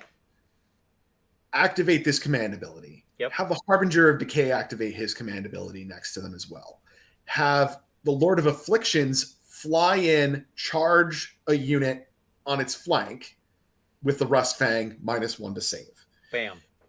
The Blight Kings charge in. They get the reroll wounds from this guy. You get reroll hits from the Lord of Afflictions. Reroll ones to hit. Yep. Yep. Yeah. Reroll ones to hit. Your +1 to wound from the wheel, and then you give him all out attack. So now you have a unit of 10 Blight Kings that are on 2s and 2s reroll. Yeah. And although that sounded like a lot of things that I just said, it's really not that hard to do that. Sure. And I charged that into because the reroll ones hit Graveguard, and he just picked him up. Sure. Like he just nuked the unit. Because the reroll ones hit is just proximity. Right. Right. There's nothing else to that.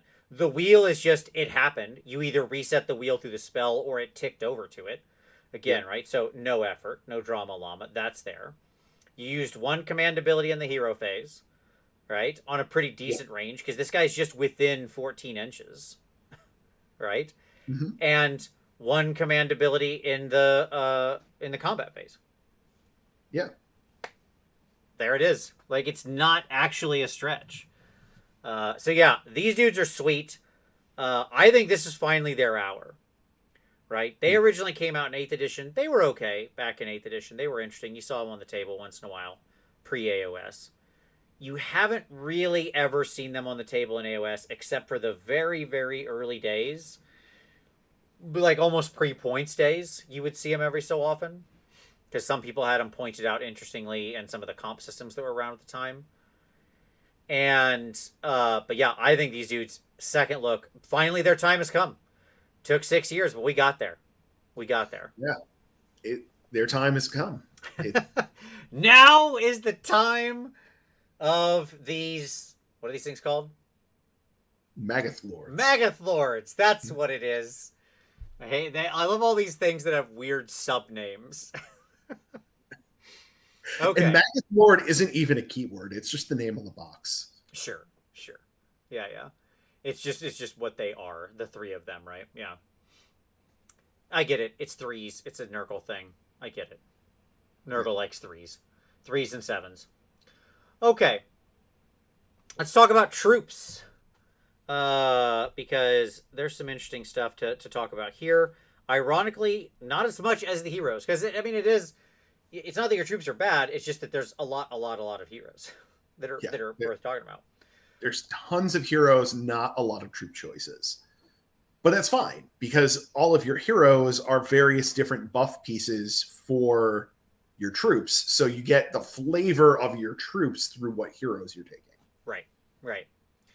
Okay, so troops. Plague Bearer's got an upgrade in the FAQ. I really think these guys are very solid as baseline troops now.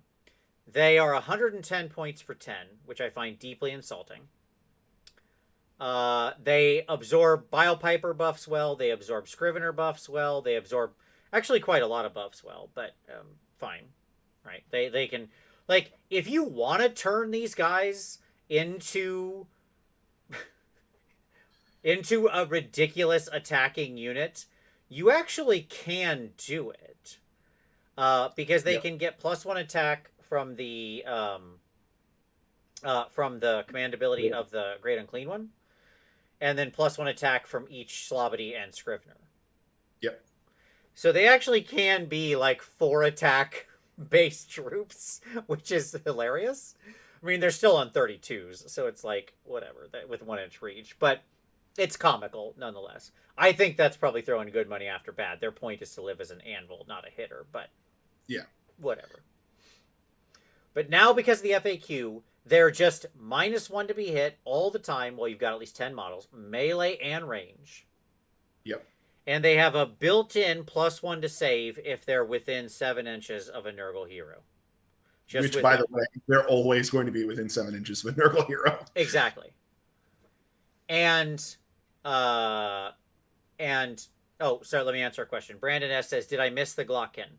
You didn't. I still don't think the Glocken is worth it. Yeah. Sorry. He didn't make the cut. Yeah. He's 395 points with targets all over him. Yeah, he just like the Great Unclean One just whips him every day and twice on Sunday. That's the problem, and you just can't afford that many of those big guys. Yep. Like I would take a Great Unclean One and a Magath Lord, and feel so good about that choice compared to the Glocken.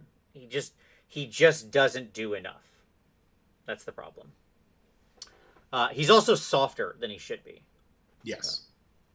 So he needs a built-in ward save. Right. Yeah. Exactly. He's like most of the other guys have disgustingly resilient, and Glocken still does not. Yeah. So these guys are base 5-up with a 5-up after save because they're disgustingly resilient. The built-in +1 means if you also then pop all-out defense on them, right? Because obviously they have a champion, so they can just do it to themselves. They don't even need a hero nearby. But as we mentioned, one will always be around. Suddenly they're at like +2 to save, so they're ignoring up to a point of rend and still on a 4-up save with a 5-up after save. And if with you're running -1 to be hit, if you're running a demon heavy list, then you're going to also be running Munificent Wanderers, which reduces all rend by 1 as well. Right. Yeah. Yes. Which is the subfaction from Wrath of the Everchosen. Yep. And so, yeah, exactly. So, I mean, it's like, no, I'm just rolling at a 4-up, man. Yeah. And when you're on just a straight, with your rend. Yeah, when you're on like a 4-up, 5-up with -1 to hit, it's crazy how much damage you soak. Right? And again, these guys are not expensive. They're 330 points for 30. They can be double reinforced because they're battle line. Right? Yep. It's like I compare them in my mind, as I've said, it's like up here at the top when you look at the base demons, so plague bearers, horrors, and then your bloodletters, right, and your daemonettes. Horrors are way up here, barely on screen. Plague bearers are right here, and then way down here, fighting for who gets to be at the bottom of the absolute pile is bloodletters and daemonettes. It's so shocking how much different and how much better these guys are than those two daemon counterparts.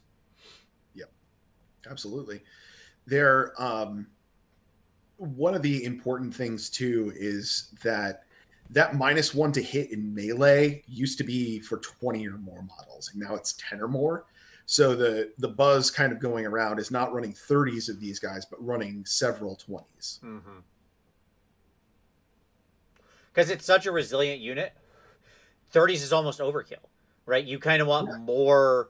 You kind of want more centers of power that you can just get around and just gum up the works, and they do that really well. Yep, they do.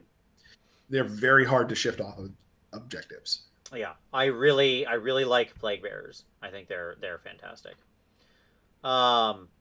Here's my other troop option that I think is solid. Puscoil Blight Lords. I like these guys, Paul. I like 100% agree. They come in. They're 185 points, 14 wounds basically, but you get in total, right? Because they're 7 wounds each. Yep. And you can actually reinforce them without breaking the coherency rule, right? Yeah. Because they only go to 4, so they still get old school coherency, so they're fine.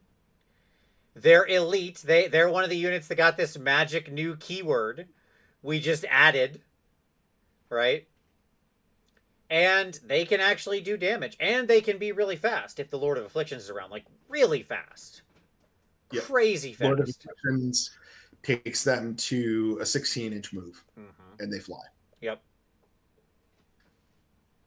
And then if you're running them in Blessed Suns, you can give them a 6-inch run for free. Yep. So it's 22 inches of movement. And oh, by the way, if they happen to land near a tree, now they can charge too. Yep. Exactly. So, and it's not hard to get them near a tree. No, because their bases are relatively big. Again, they have a flying movement of like 1 million with the Lord of Afflictions buff on them. So slingshotting them is really easy. These dudes are, like I said, they're 14 wounds, but they do have a 4-up save, and they do have a built-in... They actually have built-in Disgustingly Resilient, right? Yep. So they've got their built-in 5-up after save, again. It's like so many things. So against wounds and mortal wounds, 5-up ward. Yeah, and they obviously have the Blight King ability of, like, their 6s to hit becoming D6 hits. Yep. I should also state that, like, either one of the guys in a unit of 2... or 2 of the guys in a unit of 4 does bring a -2 rend attack with him, which is Yes. highly valuable, right? In my mind, right now, in the current meta, you either are rend 0, and that's good, because then you're not overpaying for that rend, right? Or you're rend 2, which is also good. And these guys are actually both. Their Yeah. little stinger is rend 1, but they've got a bunch of rend 0 attacks and their rend 2 attacks. Yeah. Also important to note, they're mortal demon rotbringers. Mm-hmm. So if we check our keyword bingo card, they come up with all the buffs, all the bonuses. Sloppity Bile Piper can buff them, so they can get extra attacks from Sloppity Bile Piper. They can get 6s to hit doing mortal wounds from Sloppity Bile Piper, although you don't want to do that because of their main attack. Right. It would conflict, and then you can only trigger 1. Yeah. But you can use Sloppity Bile Piper to fart and make your opponent not be able to pile in. So, which, if you've only got a unit of 2 of them, I think that's a solid play. Oh yeah, you can just tag the corner or something and just take it out of the game. Yep. Again, using that speed to just go tag a unit, or like retreat out. You bring these guys in, pin on the side. You go move to an objective and just leave these 2 there to be like, okay. Yeah. Go ahead. So, kill me. Did you want to do anything else in this game or not? Because it's not going to happen. Yeah, I like these guys. We can do this all day. Right, exactly. And there's no way with that kind of chipping, they're bringing these dudes down. Like they will legitimately stick around. Yep. So yeah, I think these guys are a really, really solid option, and they're cool. They're flight. Like, another thing we shouldn't underestimate is the flying units. Like, both plague drones. I don't know if a plague drone slide in here, but we can talk about plague drones real quick on this thing as well. You know, I mean, I think plague drones are also interesting. But how have you been using plague drones much in your builds? I leading up to 3rd edition, I was running a demon build that was running 2 units of plague drones. Okay. And the problem that I ran into a lot was that when I really needed them, they weren't getting the buffs, and they need the buffs to actually be a hammer. Yeah. Yeah, I agree. Like, I think if you're going to do plague drones, it has to be like your main strat, because they're a build around unit. Now, don't get me wrong, you can build around them nicely, right? Yep. But plague drones are a little more expensive. 1 more wound, so they're 15 wounds because they come in a unit of 3. That also means they don't reinforce well, right? Because they go to 6 and suddenly they're suffering from the new coherency rules with a lot of like 1-inch attacks, right? Yep. They, they do have the same move.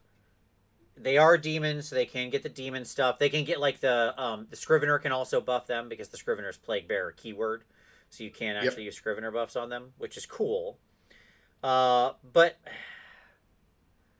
they really have to be built around. They have to be babysat, right? Because you need that hero near them to give them their extra attack, right? And the problem is I just think that, in my mind, 2 or 4 of these guys is a better choice than 3 or 6 plague drones. That's my take on it. But, somebody can prove me wrong. But, like, all of them, the nice part about all of these things we're discussing is they all fly, they all have a good move, and they all count as 2 models each. Yeah. Because they're all at least 5 wounds. Basic plague drones are 5 wounds. These dudes are 7. So your unit of 2 counts as 4. Your unit of 4 counts as 8, and so on. Yep. Right. So, like, they even play the objective game stronger in the new edition because they can take advantage of the upscaled objective capturing, which is cool. Yes. All right. Cool. We got to talk about Blight Kings, Paul. How can we not talk about Blight Kings? Still effective. The backbone of this army. Yeah. Still effective. 165 points for 21 wounds. I would argue in the new edition, they're not going to be as hammery as they were. But they're not going. But here's what I've noticed over my games. I've gotten in 8 games now. right? And here's what I've noticed. If you're pushing on the enemy army with multiple units at once, low no rend attacks can do a lot of work because you will get into units that they can't use all out defense on everything. Yeah. Right? Not everybody can have their best day ever in the same round. Not everybody can get a Mystic Shield. Right? Like, there's going to be some unit that gets buffed to withstand the hits. But the other ones then can't. Yep. Right? And so, to me, the power of Blight Kings is that 5 Blight Kings running around on 21 wounds, being a relatively efficient unit by itself, right? They don't actually need that many buffs to go do work. No. The key is and they can take a hit because of how many wounds they have, right? We're not even going to talk about the fact that if they do happen to have a synergy going on or getting babysat by a Harbinger who could easily hit 2 or 3 units at once because he's 7-inch within bubble, right? Then they can really take a hit. And so having multiple 5s going into the enemy, engaging in multiple units, that's where they can do work, right? Yep. Death Stars will often bounce in the new edition because you can see it coming. Like, the freight trade's coming, and you can just Superman up. Yeah. Right? But when somebody's hitting your entire line, when they're engaging multiple units, you don't have the same ability. What's been your experience with Blight Kings? They just grind out your opponent. Like, they just outgrind most things. Even like against Petrifex Elite, before the errata for Petrifex Elite, like, it could stand up to Mortek Guard. Like, it was like a real push and shove match. So I think they're a very good, versatile troop to have, and they absorb buffs very well. There's all of your heroes basically are going to be buffing them, except a couple of things that only touch demons. Taking them in units of 5s, like spamming a bunch of 5s, is really good because, as you said, just engaging all over the battlefield. Mm-hmm. Not everywhere can get the buffs. Right. There's just too many threats for them to counter. Right. And they're good without being buffed. Right. Like, they're still even efficient on their points. Right. Without being buffed. So, like, 165 still doesn't faze me for them. Right. That's no big deal. It's hard for me to write lists with Plague Bearers in them because Plague Bearers can't actually push up the battlefield. And these guys, as your main troops, can be very defensive, and they can push up the battlefield. Mm-hmm. Yeah. Yeah, and the funny part is, like, the heroes that seem like they should go with these guys, you notice we didn't talk about them. Yeah. There's a reason for that. I just don't think they bring enough to the table. Like, these dudes, they don't need them. They're not getting enough from their little buddies that seem to be the ones aligned to them. Yeah, no, not at all. The Lord of Plagues, I think, is okay because he has that bubble of 7 inches around him, reroll 1s to hit. So I think he might have some play, but not enough. Right. Just not. There's too many other good choices. Yeah. Yep. I agree. Yeah, I mean, again, I think, and the 3 things we've mentioned so far, you've got a coherent force on your hand as far as your troops go with your heroes. Like, we're already to multiple sort of methods at getting at your army, mixing your sort of hammers and anvils. Now, you don't have the super hammers in this force. Fine. But you can get there. You gotta think about what are your synergies, what are your power pairs. This army is more about the sort of power pair and punching above its weight than almost any other army out there still. Right? Like, making sure the wheel is set in the right place on the turn that you're going to go in, and are you near the tree so you can run and charge. It's like, you do have to align stuff. But there's, like, multiple forces in just what we've discussed so far. Yep. Okay. Coalition units. Let's talk about them coalition units, Paul. Yeah, you're gonna have to sell me on this one.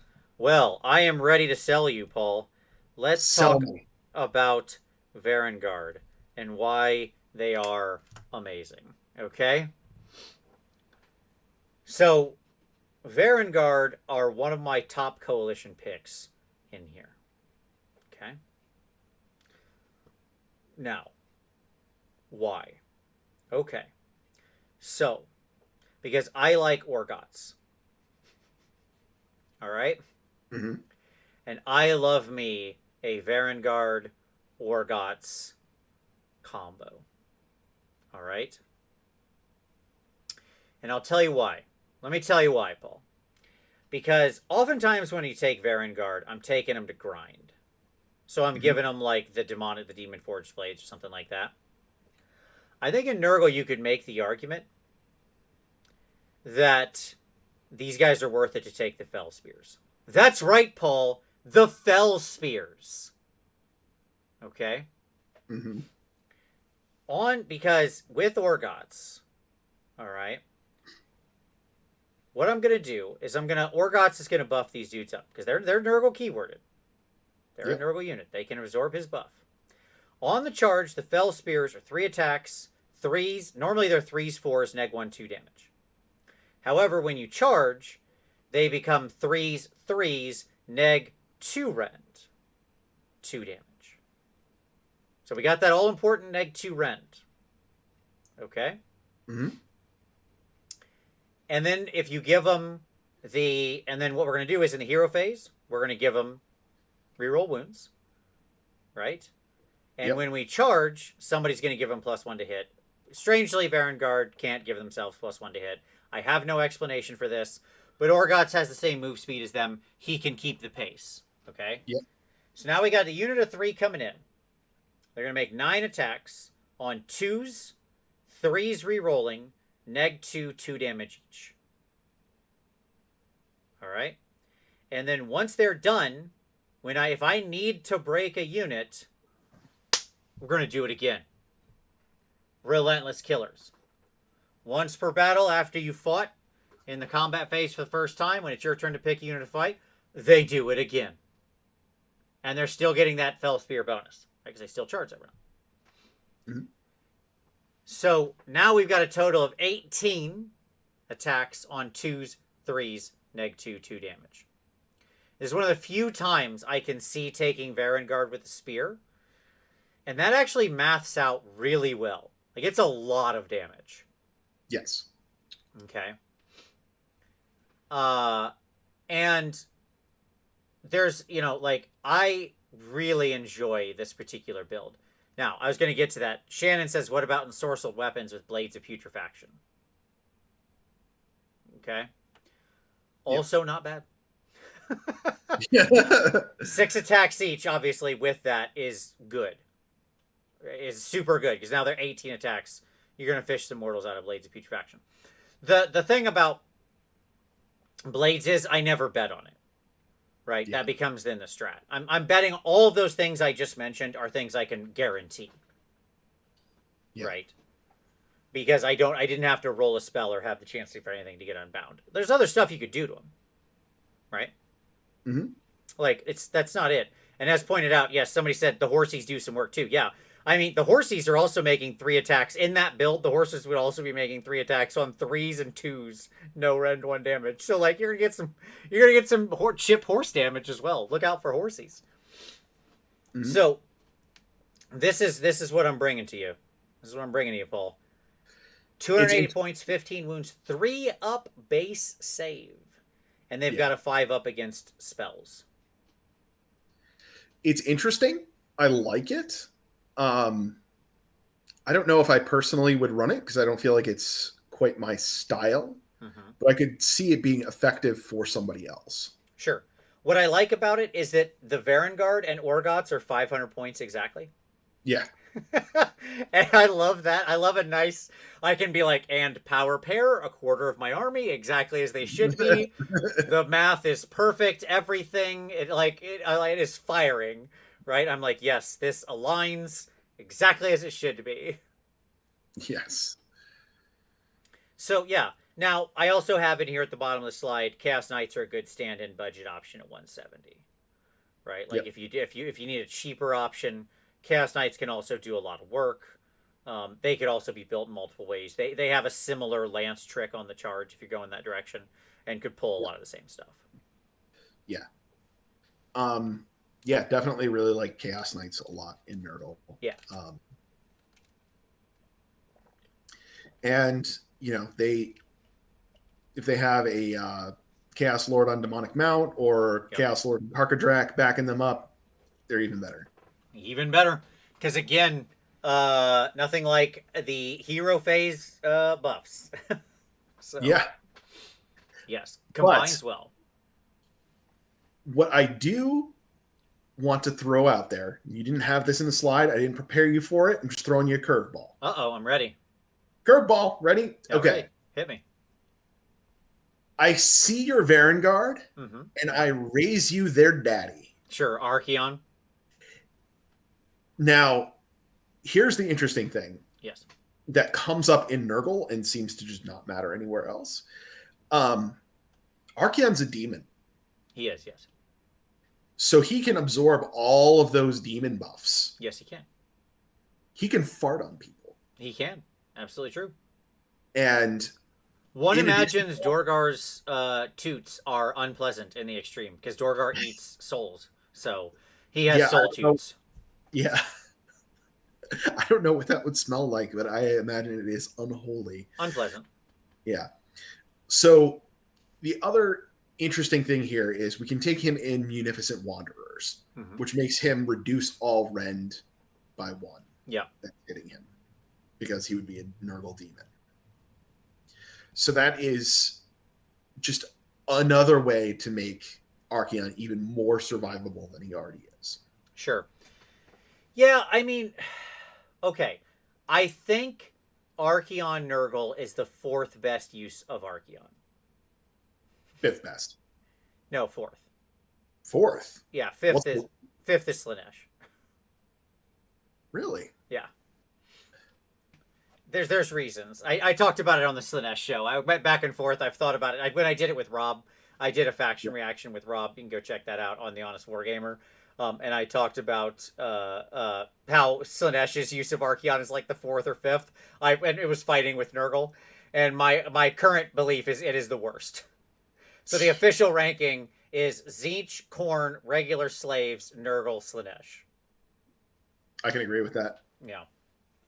My issue with it is Archeon isn't getting a ton of stuff easily on him that is going to really make him turn into a damage machine like he is in Tzeentch or Khorne. And that's what he actually needs. He's so hard to kill now just because of what's written on the War Scroll. And, yes, he can get more defensive things out of Nurgle pretty easily, as a matter of fact, right? But it just comes to a point where you're like, okay, I guess now I take absolutely no damage instead of an irrelevant amount of damage. Yeah. Right? And so it's good. He can be buffed. Like, it's better than Slanesh. Don't get me wrong. Okay?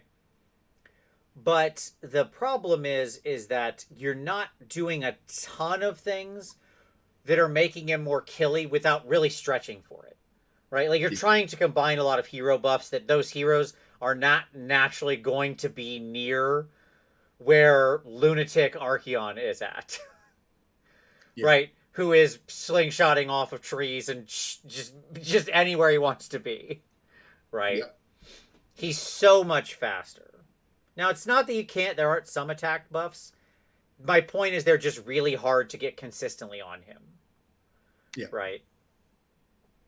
So, again, I'm sure there's probably some build where somebody could turn Archeon into a blender by having Slobbity behind him and having Orgots give him reroll wounds. And, like, all that stuff does work we've talked about.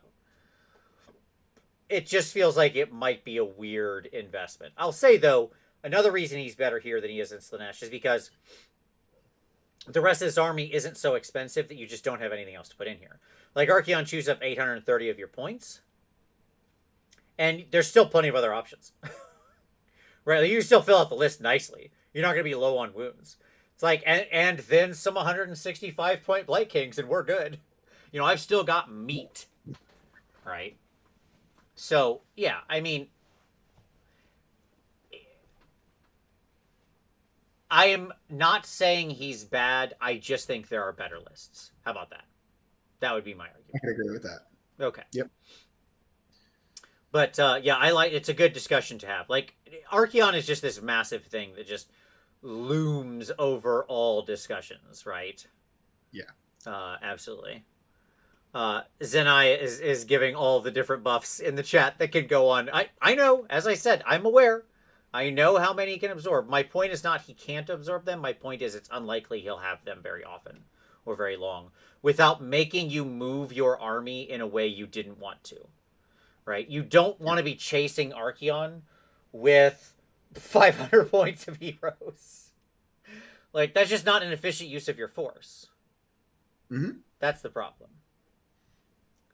So, at any rate. Okay. Let's talk about this little guy. Let's talk about this little guy.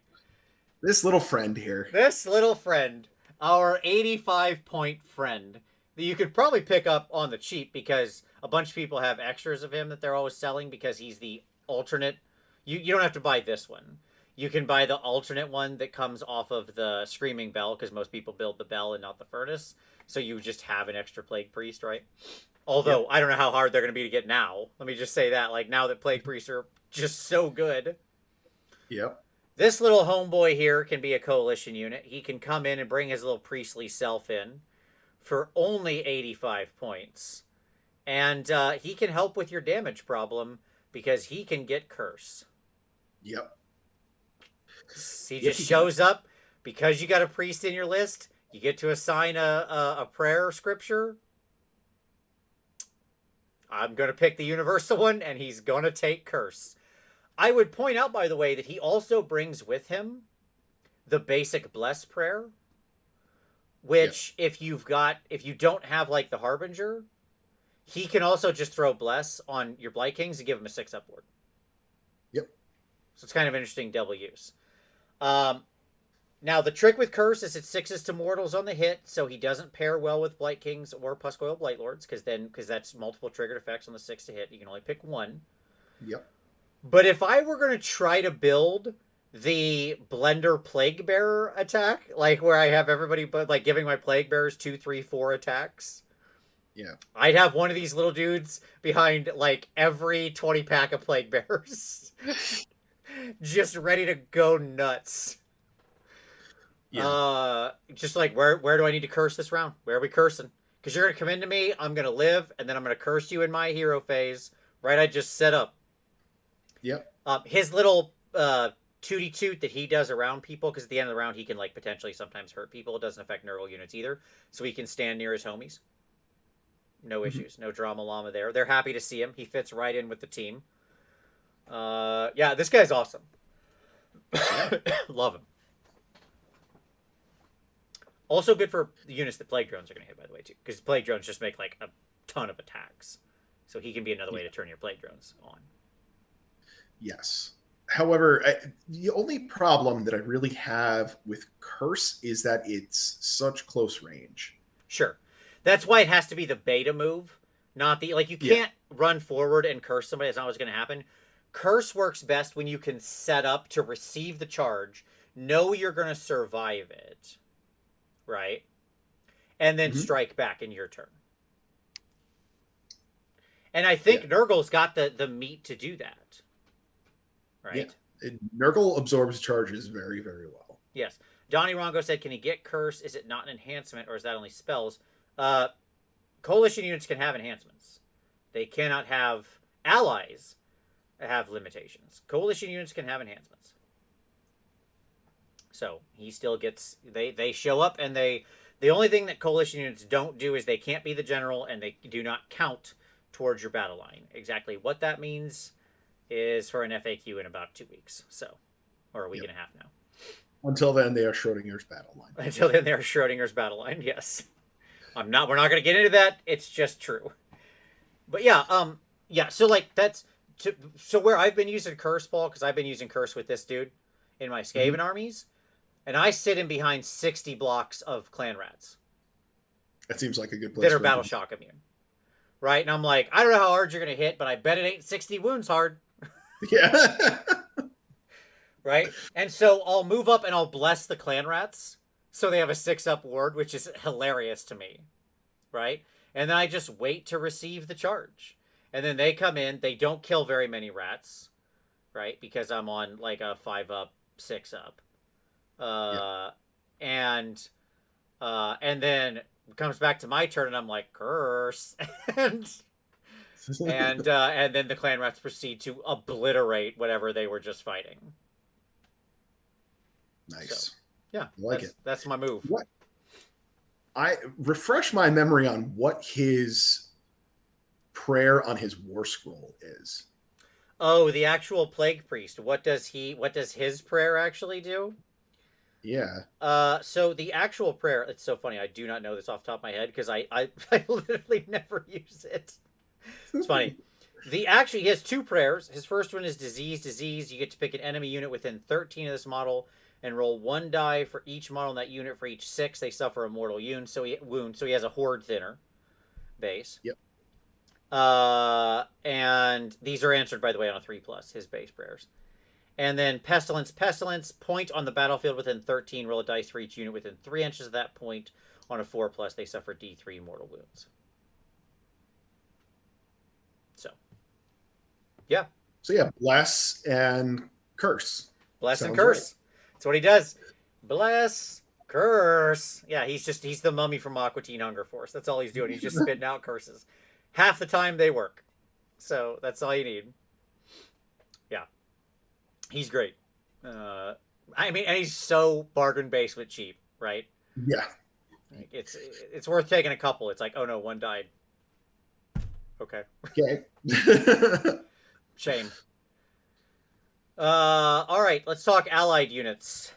Paul, I looked under to check what their allies were, and when I looked at the table for allies, it just said C Bellicor.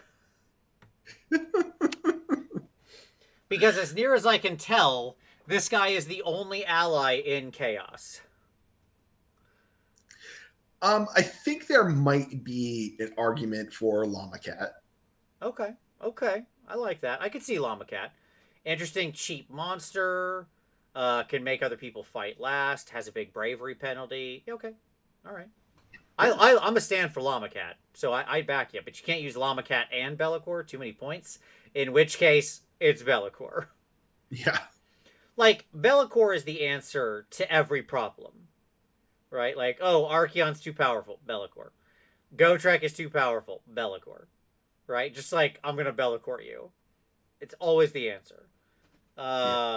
You know, so I love the idea that you can have Slobody and some Plague Bearers preventing Gotrek from doing anything. And I would love to have the enemy player catch that after being Bellicored for a couple rounds, for a round. Like, to just neuter Gotrek for 3 to 4 rounds of the game would feel so good. It would. I completely agree with that. I've been, like, on the fence about picking up a Bellicor for myself. I think it's just going to happen eventually. Yeah, I mean, he's the only thing that makes Slaanesh work currently. He's so good. Like, you set up against Archeon, you got a Bellicor, you're like, okay.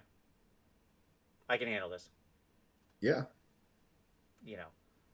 It like, the dude just answers problems. Yes. So, yeah, I'm a stand for Bellicor. The reason he has to be an ally is because he does come with the undivided mark, so he can't be taken, even though he's in Slaves to Darkness, he can't be taken as a coalition unit, by the way, for those who are wondering.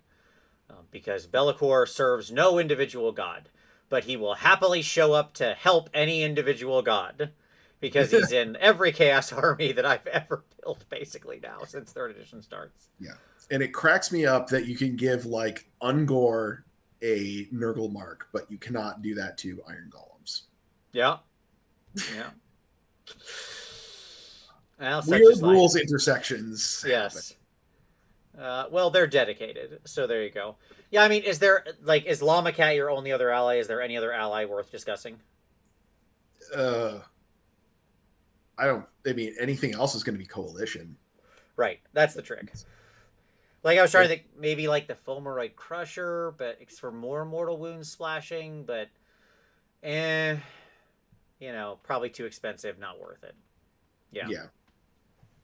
Yeah, it's Be'lakor, or if you don't want a Be'lakor, it's the Kitty Cat. Yeah, I agree. And that's it, Paul. That brings us to the end. That's Nurgle. A lot of options. A lot of options. Sticking in the main force or having the coalition unit. There's so much potential here.